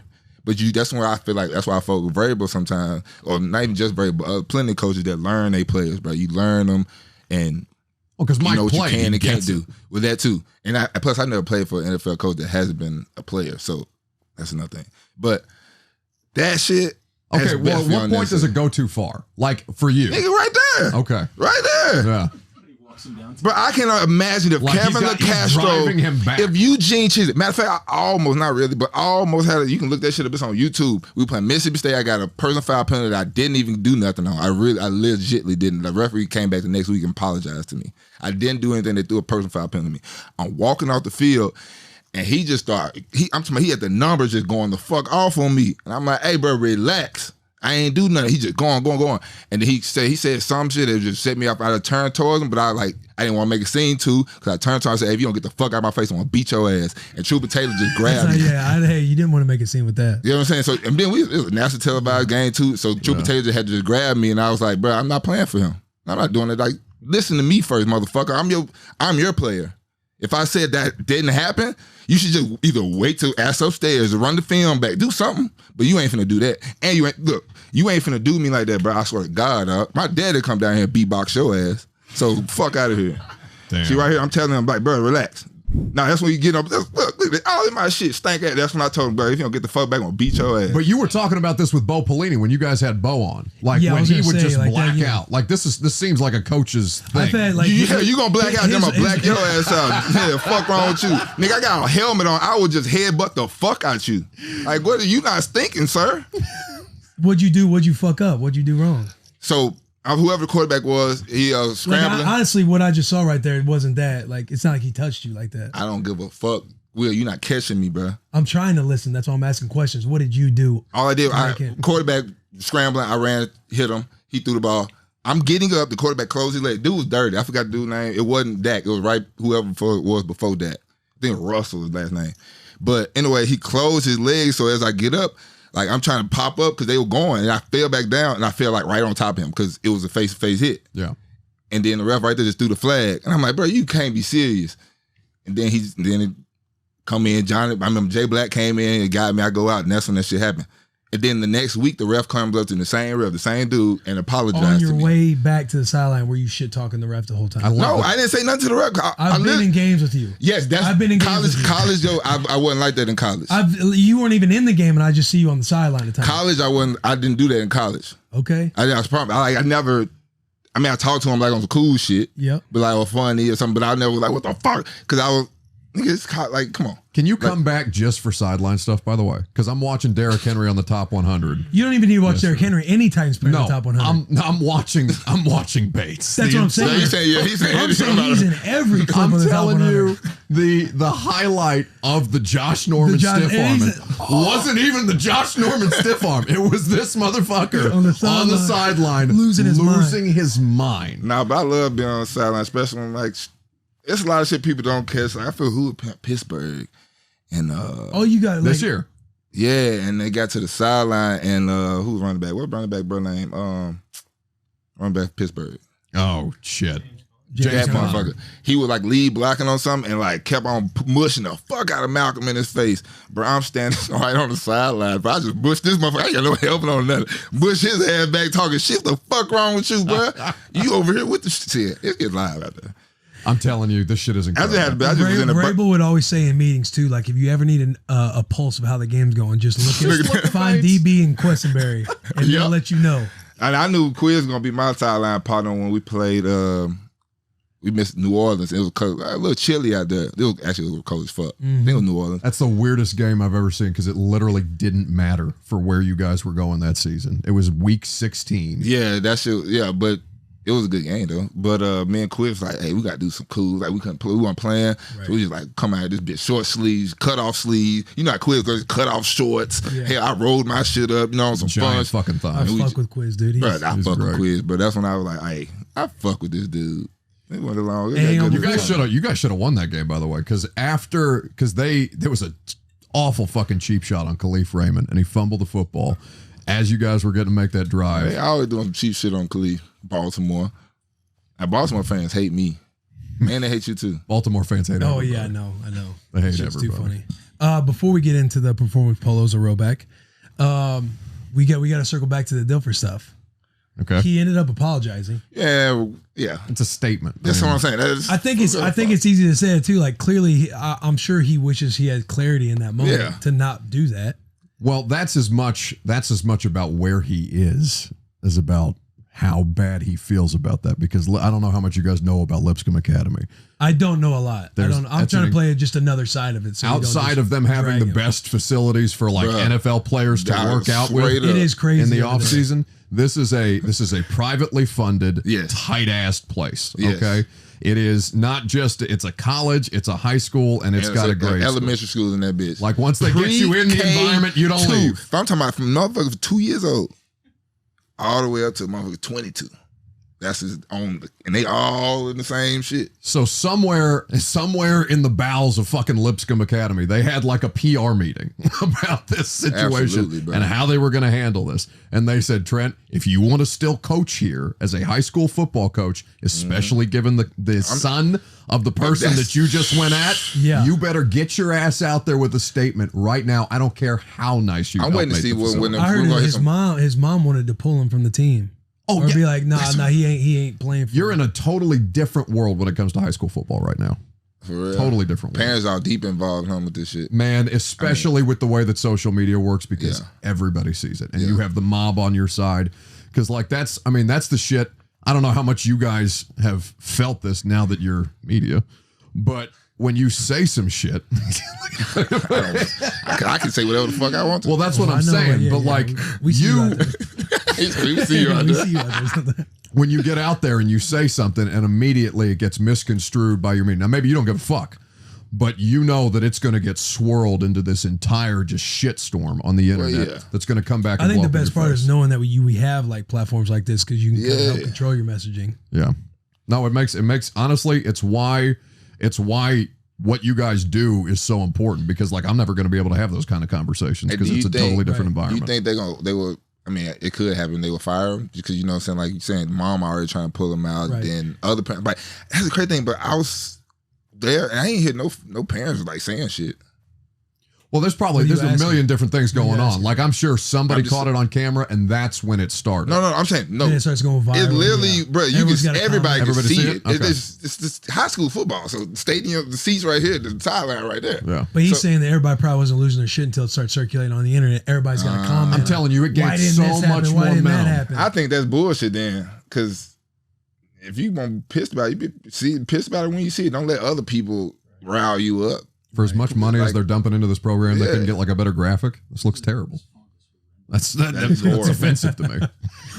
And then also too, like stuff we got, like when you build platforms and shit, like Bussin with the boys in Raw Room, like we call them tier ones, Wolfpack, the boys, stuff like that. Like when something does get taken out of context, like it happened with y'all, I think on Good Morning Football Racing. But when something happens where you're like, you needed to get it corrected, some of those people fight the battle for you because they know, absolutely. They know the context or the the thought behind it, and like, oh, you're taking him out of context, or get this shit right, correct this. I was cracking up with how hard you went at the NFL Network for lifting your shit. Them motherfuckers, dog. Y'all dirty as hell. Anyways, Good Morning Football. I fuck with them. They I was gonna say I'm talking about NFL Network. Yeah, they literally took the same fucking shit we did and just changed one picture, and it wasn't even good. The way they set it up wasn't even good. Shout out to my boy Fast Nasty, man. Good shit. He's a gross. But I do have one more thing about this shit. It ain't really about this. It's about them as a team, bro. Have you been seeing their scores? Have you been seeing who? That's wild, bro. They are. Motherfucker drove all the way from Atlanta 4 hours to get their ass kicked 77-6. Yeah. Yeah. The other day. Was that game? Nope. That was Independence. They played Independence. Was it Independence? Yeah. Independence. They beat them 68-7. Yeah. So what's his name? Bo Dawson? Yeah. Yeah, that's Phil Dawson's son. He got motherfucked and they were destroying this team. It was the first quarter. Guess what the score was? First quarter. 34-0. First quarter, 8 minutes left. Me and Cato didn't get there till like. OD, man. So I found out another thing. They asked him like, hey, do you know what I'm saying, what's your goals for the season? State championship, undefeated. He was like, nah, that's too low. I want to have 14 running clocks. Yeah. Yeah. Like, the disrespect. Hey, that's crazy. Because we're talking about this, and what's flashing in my mind is when the Pellinis would coach us on the sideline, and I'm like, yeah, but those are competitive games. This is a shit kicking. Division II high school, private school football. Yeah. It's not that serious, my boy. Carl one time's punching me in the chest. Not like hard, but like it, like one of them, like, hey, bro. He's taking a knee and I'm sitting on the bench, and they had scored a touchdown, and he's punching me in the chest, and tobacco's like going in my face, and he's like, "That's a middle school fucking play." I'm like, man, I thought like I was trying to like explain like why it messed up. I thought we checked this. He's like, no, you're just fucking stupid. See, that shit unnecessary to me. That's unnecessary. I was a freshman. Much less the tobacco. That's unnecessary. When I was trying to tell Bo, when I was talking about like, it gets in guys' psyches, like my psyche was like the next spring ball, Carl brought me in his office and be like, hey, are we good? Like I felt like that was one of the lowest. Like, no, nigga, we ain't good. Lowest moments of my career. You spit tobacco in my mouth. And that's when you played it. Like, that's why I fuck with Your Greg. dip is now in my mouth. Yeah, like I don't even dip now, dip. That's why I fuck with Greg Williams from the Saints D coordinator that had the bounty shit. Right. I fuck with him heavy. Like when he was at the Rams, he told Did you like. ever make any money? So anyways, such a shit thing to do to him. So anyways, bro. I thought there's no capping allowed on Raw Room. Oh, hey, we ain't on the Raw Room, baby. So anyway, so he had a thing where like, he's a crazy motherfucker. That like he cut all that shit. That right, he'd do that in practice like without touching. He's famous here in Tennessee for the same shit. Yeah, he was their D coordinator. He go crazy. He'll throw some shit, do wild. But in the game, he was like, I'm not gonna do none of that because it's already hectic as fuck out here. It's a fucking NFL game. It's a lot of shit going on. He gonna come talk to you. He's not gonna be like. And I learned that was the first time I ever heard somebody say that. I was like, damn, that makes a lot of fucking sense. Yeah, why we in a fucking battle? I don't need you on my ass too. I already got the other team on my ass. Right. Like you need to come help. How we gonna figure this out together? Yeah. That's why I fuck with Greg, bro. Shout out to you, Greg. G-Dub. They wanted him to come back to Tennessee for a while. It's like a cult following. Him and Jim Schwartz. People fuck with Greg out. Hey, a lot of fan bases. I feel other than when he called that coach zero right against Oakland, but hey, go ahead, Buck. You're up. You all know Roback. Best fit, best feel. Roback dropped new performance polos just in time for football season. When we say the designs are fire, oh, that sounds awful out of my mouth. When we say the designs are fire, we mean it. So if you're hitting the golf course or need a fire polo for a night out with your girl, oh my God, Roback has you covered. We've worn these polos 100 times, and the collars look brand spanking new. And the fabric is just so soft. Roback's gear is popping up all over the NFL. Our boy, this is clearly not for me to read, our boy Quentin Nelson to Bengals defensive end Sam Hubbard. Roback is quickly becoming the go-to activewear in the league. They're fresh off two of the biggest apparel sponsorships in college sports, with Notre Dame's Kyle Hamilton and Georgia's quarterback JT Daniels officially joining the Roback fam this past week. It's fair to say Roback's gear is popping up all over the place. Luckily for you guys, Roback just restocked their performance hoodies. I'm not kidding when we say these are the absolute softest, highest quality hoodies in the game. The material is actually out of this world soft, and the stretch is unmatched. Nobody does hoodies like Roback. So if you play football or you're a football fan, you wear Roback. Simple as that. Use the code Bussin, Bussin, on Roback.com for a generous 20% off your first order. That's spelled RHOBACK.com. 20% off your first order on all polos, Q-zips, hoodies, and tees with code Bussin. Hop on the Roback train now because it's taken off, so go check them out at Roback.com. Do it for the boys. That shit sound pre-recorded. That's the most boring reading. That shit was boring as hell. Yeah, I wanted to change the radio, but I forgot we wasn't on the radio. God damn. What else am I supposed to do? They got me talking about this shit's off and popping like that's something that's coming out of my mouth. Are you kidding me? This shit is fire. Fire. Does it, honestly, let's talk about that for a second. Right. Like, the way you sound and everything else. It's my voice. What do you want me to do? You practice that shit? Fuck no. You sure? I've sounded like this my entire life. No, you haven't. I swear to God. Puberty hit at some point. Okay, it went from up here to this. Nah. So did you sound like that when you're like reading a paragraph when the teacher was like calling on guys? Yeah. It's called vocal variation. You're in broadcasting. You should try it. But I'm saying, even in high school. I feel like you just took some in high school, straight up. And I don't even know what it meant. Yeah, I need to. I think I'm very. Hey, watch your mouth and help me out. Help me out with the sale. All right, so here's the deal. Name that movie, JP. What was the quote? Hey, so watch your mouth and help me out with the sale. Oh, bad. Hey, I don't know what that means, so I'm gonna take it. I'm gonna take it as disrespect. Watch your mouth and help me out with the sale. That's one of my favorite 40-year version. Yeah, 40-year version. Now you fucking say it. That's a classic. So my parents, my dad was the Egyptian ambassador to the United States. My mom was a congressional lobbyist for the Clinton administration. You were born with the voice then. Okay. But I do sports talk radio. Like, they had me going to law school and all this shit, so I just, people have been making fun of my voice. You went to law school to do sports talk radio? Fuck no, I didn't go to law school. I thought you said you was going to law school. I was going to. You didn't pass the bar. Fuck no. But I've always sounded like this, so people started making fun of my voice, and I said, you should do talk radio. So I do talk radio. How's the weight loss going? Why you got to do that here? It's Why my would you do fucking that show. to me? And Buck Rising's on, and we got to talk about things that we talk about on our weekly Bussin' with Buck segment. What, are you got a scale? You got a scale in here? No, we should probably get one. Yeah. But how's it going? What's the goal? The goal is under 200 before football season, and I don't think it's gonna happen because we got not even being at training camp. You need out there sweating, get your little power walk in. Buddy, I am sweating. I'm out there. It looks like I've just gone through a full training camp practice, and all I've done is walk the sideline. Like, it's incredibly embarrassing. I don't know. You get up in them press boxes, you take photos of that food, and I know that food. But that's for people.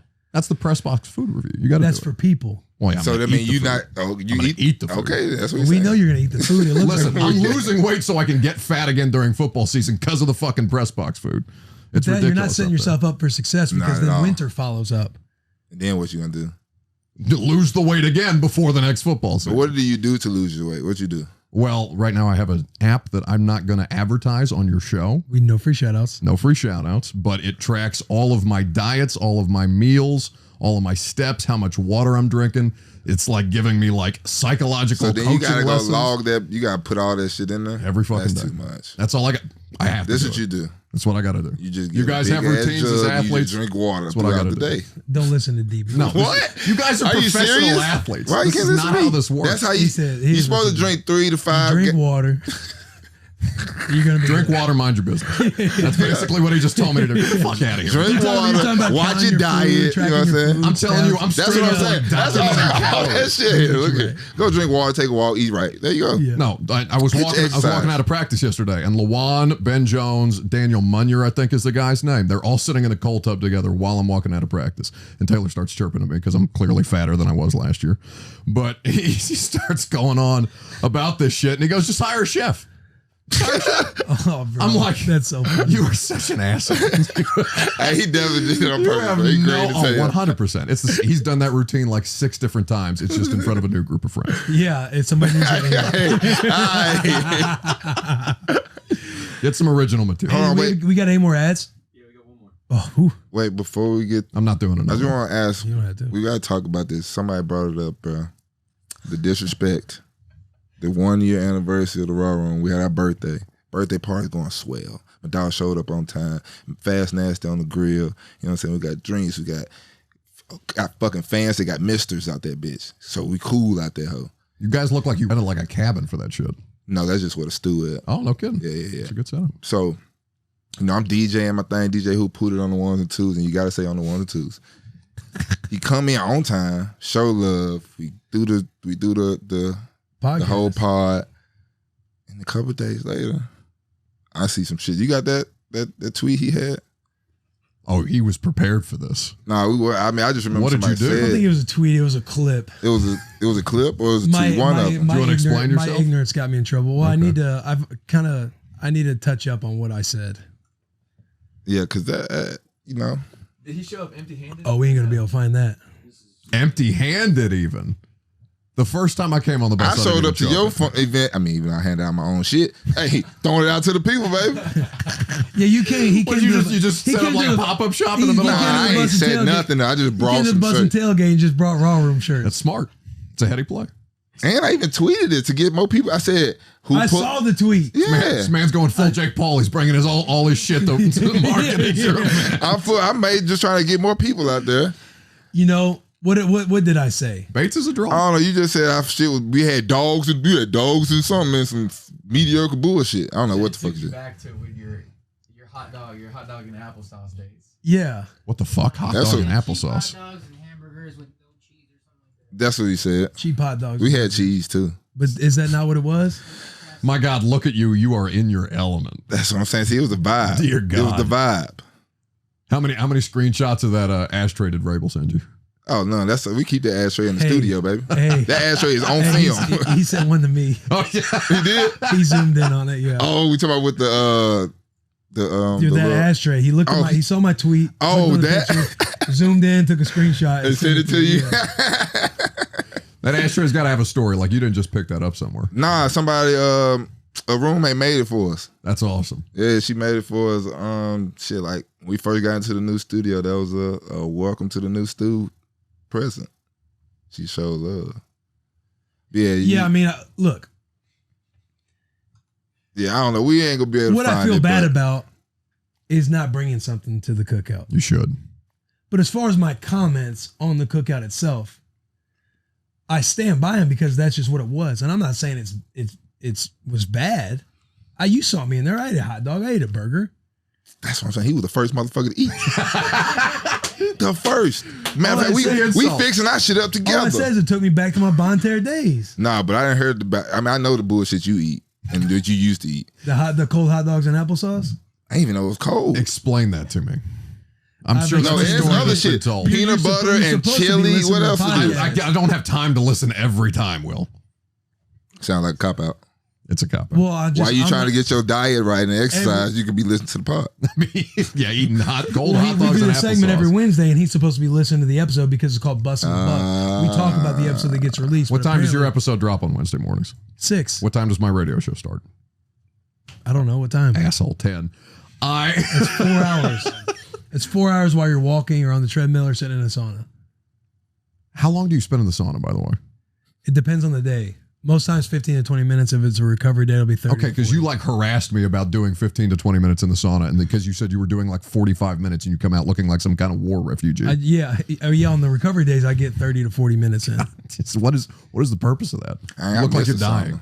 There's a lot of benefit to the Hell traditional yeah. song, like Yeah. getting heat. I fuck with it. Yeah. Especially put a little Cardiovascular peppermint health, in that skin health. motherfucker too. JP's got we got it Peppermint. under the hood coming out. Put We got a some clip little coming peppermint out. essential oils in there. Okay. Ooh, I There's a fuck lot of with it. benefits, so there really is. You laugh all you want. I'm trying to like be serious with you right now. Hey, that's hold on, take a scroll song. back up. I'm trying to be serious. Shut the fuck Who up. is that screenshot? Hey, but so the whole cold hot dogs are just like scarce resources at the house. Okay. And I'm a young kid. Like you're trying to figure out, okay, how can I eat? I don't want to open up this can of like SpaghettiOs and try to heat it up. Well, I It's wasn't gonna take trying to too long. like food insecurity shame. How is SpaghettiO gonna take too long to heat up? But I'm a kid. Like I'm young. What about ramen noodles? You don't know how to put some water in the thing and I didn't get on the ramen noodles until later in high school. I never did. I couldn't what? do But it. it was always canned food, and I was like, okay, it's gonna take too long. I'm hungry now.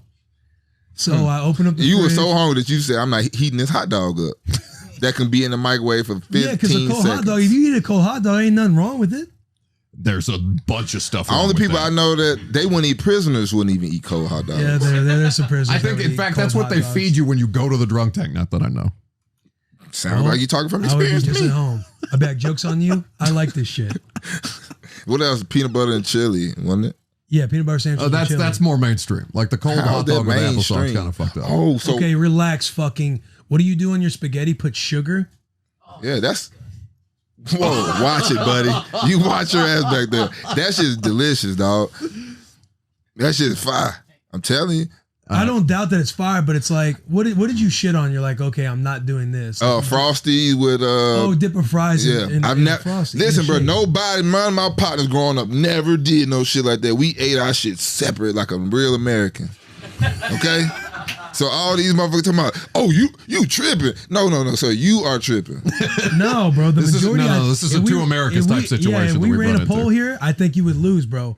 Dipping I'm your sure. fries, I've dipping seen your that. fries in a milkshake or a Frosty is like. If it depends where It's you like ran what? the poll, because again, the audience is, It's Say like it, what? you're on Bussin. He's talking about white and black here. I'm saying it's a two we talk- America situation. Oh, we talk white and black on the Raw Room all the time, baby. 100%. That's what I'm saying, though. You're saying. He's just fucking like super trooper you. You're saying, Unity. you're saying it's more of a white guy thing to dip your fries. in a shake. 100%. Because my two co-hosts, Alex and Jalen, they looking at me like I was crazy. That's what I'm saying. I saw his comments. Like there weren't. No, DB no. he was a little more on Okay. his own. I was, it was probably like two people, and I'm talking about that shit was like thousands of DB checked his motherfuckers. comments like, oh shit, damn. No, I'm over here. I can't even reply to all enough of them because it's like they saying the same shit. Oh, you ain't never had it? No, motherfucker, that's the whole point. No, but- I've never tried no shit like that. But That's you do another sugar thing. on spaghetti, Sugar on spaghetti, hot chips and mustard, fucking hot chips and mustard. Just That shit sounds good. hot chips and dip them But hoes in like mustard. spaghetti with sugar on it sounds like yeah, I don't elf. think I'd do that. Man, I'm trying to just check that shit out, bro, one time. I'll check it out. By the way, how do you have time for all of the people in your Twitter mentions? He makes Buddy, I'm time. exhausted time. for you. I don't. I mean, this why I just do some shit, put it down, come back 5 minutes later, do, put it down. Because then I can skip a couple people. Because then I'm like, that was too long ago. I don't DB care. just lets the difference is he lets it fly. I don't think he thinks about what he says. No, yeah, nah. I just say shit. That's why he's good at podcasting. I just be saying shit and then tweeting shit. Yeah, like yeah, And then the food whatever thing is, emotion he's feeling when he reads the comment, like that's what's going on. I wish I had that kind of free release. all right, but that's how it goes sometimes. Speaking of free release, Yeah, speaking of free release, Roman, shout out the boys at Roman. Most guys have tried different ways to last longer, including Buck, but thinking about baseball doesn't always work. What do you think about Buck when you're trying to last longer? I do math. Wow. Simple The math. folks at Roman and Online's Men's Health Company are Simple changing math. the game with Roman swipes, the secret to longer lasting sex, Buck. As you just heard, Buck, he does math. I would. Hey, Oh, next time. fuck off. Like neither of you have ever Next time done you're about something to, like hey, that. next Get time you're out of here. next time you're about to think about math. No. Next time you're about to, you should just do Not you math. Should, you should just tweet an equation on Twitter. Tweet. Next time you're about to. that's how your Bussin Yeah. army will know. Yeah, All right. yeah. We'll do That's it. what we should do. Roman swipes are clinically proven to make you last longer in bed. They're effective, easy to use, and fast acting, but don't require a prescription. Roman can ship swipes to you in a discreet, unmarked packaging, and each swipes packet is small enough to hide in your wallet for whenever you need it. They're super easy to use. Just take the swipes out of the packet, swipe it on, let it dry on the boys or the boy. And you're good to go. And that's it. Go to GetRoman.com/Bussin. You can get your first month of swipes for just $5 when you choose a monthly plan. That's GetRoman.com/Bussin, Bussin, from the boys to you. Hey, do they listen to the ad? Like when people, not the ad, the people that send it, Roman, do they go back and like listen to it? Yeah. Oh, they have a whole army of people that do that shit. Oh, well, shit. Do they watch the episode or they just listen to just the ad part? I'm not sure. No, they send what's called an air check. So you send that to the company to make sure that they're getting the reads done. I wish I would have known that at the top of the hour. I would have been, hey, fuck with the Raw Room. And that's another one of my favorite things to say, even though I don't listen to radio, but back in the day, you know what I'm saying, radio, hey, so-and-so back at the top of the hour. I don't know why that shit was just cool to me. Back of the hour? Top of the hour? Yeah, I don't know why. No, my favorite is when we get callers. I'll hang up and listen. Long-time caller, first-time listener. Or long-time listener, first-time caller. Yeah, that one too. I like that one. No, that's what it makes me laugh when callers say that. Yeah, I like that shit too. I think it's cracks me. That's like old school sports talk radio. To finish this thing up, I would love to talk about cut week. Ooh, the Grim Reaper. Yeah, it's Grim Reaper week. Yes, sir. What DB means by Grim Reaper, the boys, when they're cutting down, I think it's from 80 right now, isn't it? Yeah, they're at 75 right now, yeah. Cutting 75 all the way down to 53. Yeah. By when? Tomorrow. 3 p.m. Central Time. So when you're listening to this, it will have been yesterday. The Reaper will have come. The Reaper will have come. Oh, he's still around. He will still be around till like right before week one. That is true. Until all the way up until week one. Yeah. But you'll get the call. You'll get the good news or bad news, or you might not get a call. Like they might just have the team come in, and as you're coming in, the Grim Reaper will just start picking people off. And it'll be, hey, bring your Motherfucker just iPad, got to bring your breakfast, right? And he got to go right back out the door. Yeah, and you kind of just know what time. You got Grim Reaper? Have you ever got Grim? No, you did. Yeah, your rookie my first year. Rookie year. I didn't stay away. But I had a phone. I had a phone call though. You got lightly slashed. Yeah, I woke up. I was like, sleepless night. You wake up. I got a call, and it was like, "Cop, we got some good news and bad news." It's like the good news is we want to bring you back on practice squad. We'd love to get you on practice squad if you clear waivers. Bad news is like you're getting cut, and you got to clear waivers. Yeah. And they're like, we're sending a shuttle over there. Have your iPad and stuff ready to bring it here, and we'll just go from there. And then you get on the shuttle. Right. And there's like, however many of you sitting on the shuttle. It's like you're taking some transportation. Off to like prison camp or something like that. Damn. So they take all y'all to get killed at one time? Pretty much, yeah. There was like 10 of us sitting in the shuttle. God, that's fucked up. Like, everybody's kind of sitting on the phone. You're letting your people know, like, you're about to get cut, but they want you back on practice squad. And then you hear other guys saying it, so you don't know how valid that you might actually be on practice squad. Come in. You get fucking cut. It sucks. You shake everybody's hand. They try and tell you shit to make you feel better. Like, there's 31 other teams out there. Yeah. Like, bro, save your fucking speech. There's 31 other teams out there. And then you see your boys, right? And it's like, oh, they got you, man. You give them up. But hey, man, eye in the sky don't lie. Yeah. I didn't get Grim Reaper. I didn't get Grim Reaper my first year, but it would suck, though, to see, like, all of them get my dogs. And I can't be excited. I'm like, inside, I'm just like, because you're gonna make it. You made it. And I actually knew a couple of days before that I was gonna make it, but I wasn't like the person that told me was the head trainer. Yeah. And I had got hurt in practice or something. He was like, "Now you need to come sit down." And I was like, "Nah, I can't." He like, "Trust me." And that's how I knew. And then like 2 days later, I still was nervous, but it's like, but I'm seeing all them boys get plugged. It's like, bro, I'm just texting my mama all the excitement. Like, I can't show it right now. Yeah. Because the dogs is going down. Yeah. I almost got Grim Reaper though in Houston. But I Grim Reaper myself before they could. All right, so walk us through that, because you ended up. I took my own life. I jumped off the ledge, baby. What are you talking? You talking about last year? Yeah, because you were in Houston for like a week and a half. 7 days. Yeah. What happened in Houston? Thank God you got out of there. By the way, man, that is a mess. Shit. So I mean, it looked like a shit show when I got there. It was already on the way, but you know how to talk to coach talk. Hey, especially after workout. Hey, we want you to come in. We want you to do this. We're gonna need all that shit. So I'm like, all right, cool, yeah. That sounds good. Bam, sign with them. But in practice, bro, like we were talking about being outside just hot. That's what I was doing. I was out there, and then they put me on like the ones on all special teams. Like 2 days later, and we did a scrimmage, and one play on all that shit. Boom, I played like 5 plays of defense. So I'm like, bro, what the fuck going on? So it gets to this 7th day, And that night, I had texted Bill O'Brien that night. I said, hey, let me meet with you in the morning. And he was like, what time? 6:30. I'll be in the office. And I brought my iPad, brought all that bullshit. I was like, hey, you can just release me now because I know what y'all going to do. And he was like, no, man, we just trying to see. I was like, nothing you said 7 days ago is what it's looking like out here. Like, nothing. Like, I'm not even on, like, why am I on the 3 special teams? Like, why am I on 3 kickoff? And then at the same time, the D coordinator asked me about Tennessee shit. Yeah. So it's some sleeper cell shit. Yeah, and I sent their ass the whole other way. Like, yeah. That's cover 4 right there. Yep. You got it. Yep. He's dropping to he's supposed to be in the flats. Yeah, no. So then that's when I brought my iPad, brought all that shit up there, and I was like, yeah, can you just cut me now? And I did. I put my shit on his desk, and I walked the fuck out. So you reapered yourself. Reapered myself. That's the only time you've been reapered? Mm-hmm. Good for you, man. A lot of dudes getting chopped this week. Oh, man, I feel for him, bro. That shit. You remember, like, the stress you went through, too? Like, going into that last preseason game? Bruh. I had a good game, too. And the funny thing is, I was playing against Baltimore, and then BT was on the team. BT was snapping. Like, we had, like, 8 tackles, a pick, a fumble recovery. Like, I was like, and then we knew he was fourth quarter in the game in the fourth quarter. So I was like, oh, that motherfucker finna make a team. And then at the same time, like, I was playing good. That shit was crazy. I don't know why I brought that up because it's BT. But just seeing that and then seeing guys that might even play good in the preseason and they still get whacked. Right. No, that's like the kiss of death. If you're like, if you're performing well in the preseason, but you're still in there. Like they just wrapped up their 3rd preseason game, went on Saturday.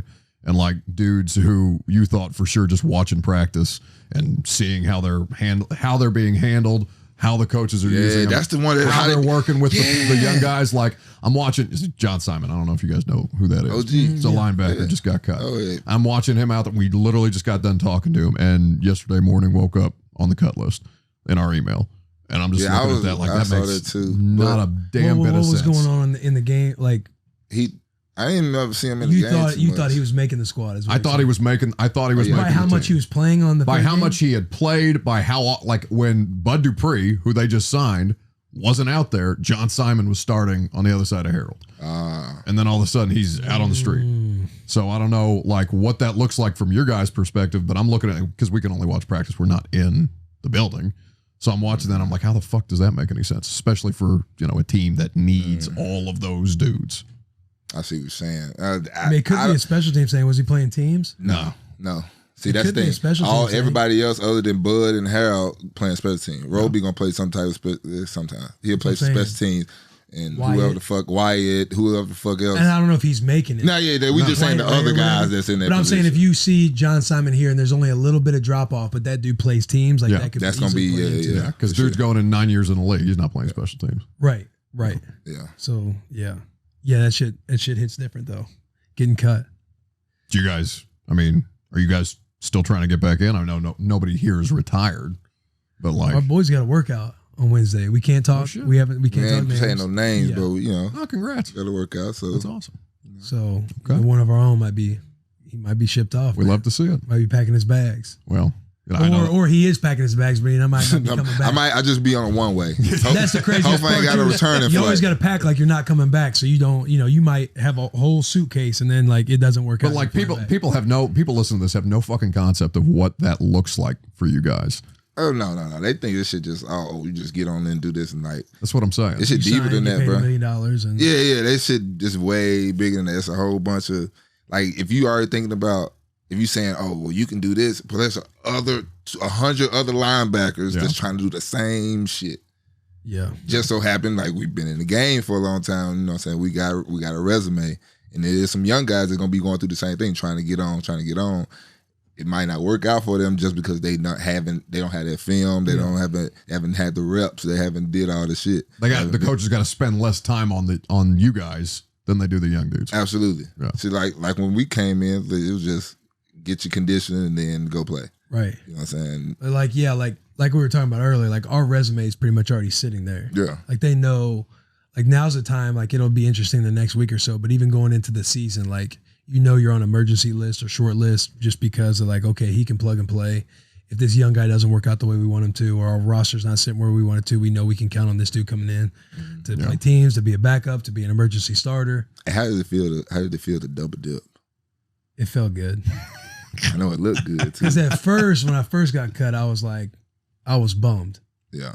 But when because I dressed in the Ravens game, and then once I played in the Ravens game and played well, I was like, I'm gonna get the double dip, baby. Yeah, I'm gonna get to come back. And what DB's referring to, I know I've explained it before, but if you're on a week 1 roster as a vested veteran, which DB and I are, if we're on week 1 rosters, first game happens, we make the squad, we are guaranteed that salary as a veteran. So $1 million, we're guaranteed that $1 million.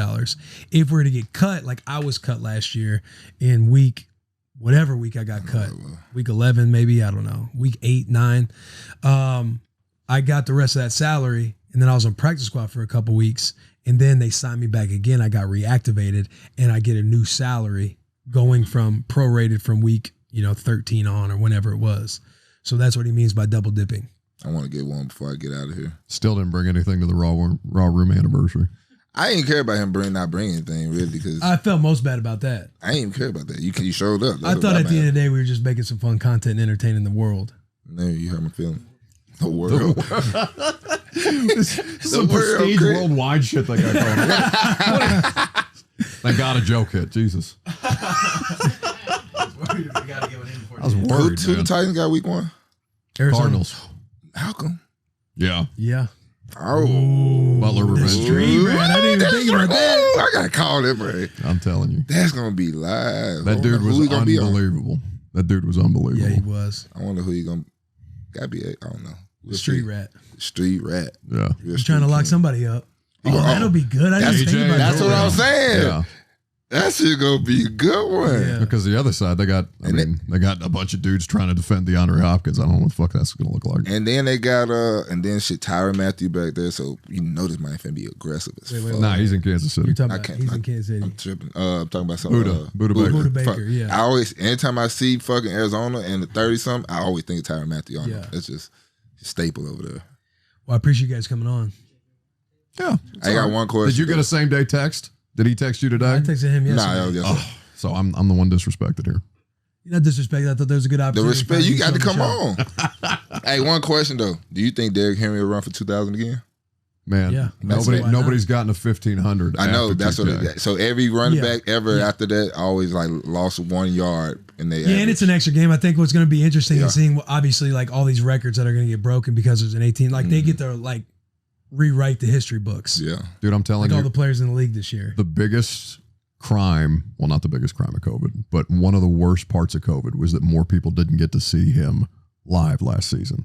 Because some of the shit that he was doing on the field, like even just sitting in the press box. Hey, that's why he'll be doing. I mean, he gonna be doing the same thing, man, bruh. He gonna be doing the same. I know, shit. but like they had the top 100, and I'm like going back and like replaying some of those games in my we head. did get to see some shit, bro. And like, I love. We were in the locker room, like guys, we are witnessing. I don't think we definitely were saying that shit. Like we are witnessing greatness. Literally, like, we're in the locker room, like we're part of it. Okay, but like how long? Because I know he had to get through some shit before he turned into this fucking just monster of a human being. I mean, every year he got better, especially when his rookie year when I was in Oakland and we played him in preseason. Then when I came to the Titans in 17, he a little bit DeMarco Murray year. He had that down year when we had Deion Lewis. Yeah, but Deion picked up on that year too. Correct. So and he just wasn't getting used. He just wasn't getting. Well, they were trying to figure Art. It felt like Art was trying to figure out. I think so. Yeah, his first time. It was his first. That was his first year offensive coordinator, wasn't it? Yeah. So they both trying to figure out some shit. And then he probably got a little boost from Jacksonville. You know, playing Jacksonville twice a year and just slapping and running over sometimes too, he's probably like Deion's doing all these fascinating things as a running back like this. He catching out the backfield on third down. Right. Derrick was probably at times trying to force things that, well, I don't know what the fuck clicked. Yeah, he's a fucking. But I think he can run for 2,000 again, especially when you got two top 10 receivers, or 15 receivers out there. I mean, you can't just put 9 in the box, Baltimore. I just like fucking with them motherfuckers. They get so sensitive. How much do Ravens fans hate you guys? They so sensitive. Literally today, somebody went back on my picture from last year's playoff game and commented, "Oh, bet you didn't put the playoff picture. Where's the playoff picture?" And I just put laughing emoji. I said, "You still butthurt?" Then he said, "I see you all the time sneak dissing on," because I'll be commenting anytime they post basketball on NFL Network. I sneak. And I'm like, I'm not sneak dissing because I'm here. I got the notification on, so when I do see it, I'm there first every time. You're sick. You're sick. I'm there first every time. But you know how that's a troll, bro. That's a strategy though. That's a strategy because if when I say stuff on there, I always leave it open ended. So like they just put up DeAndre Hopkins or Tyreek Hill, who's the best receiver. So that's why I said all I said was, man, stop it. 3,000 likes later, 100 fucking followers later, and a whole bunch of mad people. The art of the troll, man. Stop. The art of the troll. And like, I'm not even saying you don't even know what the fuck I'm talking about. I'm just saying, stop it. You don't know whose side I'm on. Now I'm leaving it up to you, dumbass. That shit was crazy because you guys beat the hell out of them in the 2019 run to go to the AFC Championship game. And like the Ravens fans, we sit like right above the fans in the lower bowl in the press box. And they are like fighting each other when Khalif Raymond catches that fucking crazy touchdown from Tannehill. Like straight up fighting each other. And then the whole logo thing before the game. And then when they came here last year. Hey, that shit funny. So did you see them? We need to end up wrapping up. We were going on 2 hours here. Part 2. I know it's my pod. I've been like, that's what I'm saying. You act like you got a radio show, like you got he got to be on for a certain like a time limit. Well, it drives him crazy when I got to get to a commercial break. Well, we only get 15 minutes. There's a reason. Minutes. There's a reason for that. Did you want to tell your story? Part 2. Right, everybody subscribe, rate 5 stars, leave comments in the YouTube, share. You gonna send me all this shit, right? We'll be at Acme on week 1, tailgating again. You guys fucking crushed it. Everybody up on the rooftop. Oh yeah, appreciate all the love in there. It looked impressive. I know. I wish we could have caught each other. I was watching. Wait, you guys didn't see each other? Well, I had to leave. I had some shit to do. Nebraska game, and so I got there a little later. Oh, they had that bullshit on in there. Yeah, but the hardest part of the watch parties, I know I'm getting on a different tangent. The hardest part of the watch. We gotta wrap it up. The hardest part of the watch parties is not like just watching the game because like you want to hear interacting with the people. Like interacting. You know how many selfies of my friends I got with you that they sent to me during the game? Made their day. I could not for the life of me understand it. Why not? Boys, my dog got 100,000 followers, baby. No, I know. He up here. Subscribe, rate 5 stars, do all the fun stuff. Bussin' with the boys. Get our merch, store.barstoolsports.com. Do I need to shout anything out? Bus Stop Sessions. Go fucking watch that shit and comment and do all the fun stuff. Every Monday. Shout out the roar. Next week will be Tuesday, so not every Monday. Because it's Labor Day. So, yeah, Bus Stop Sessions. We're out.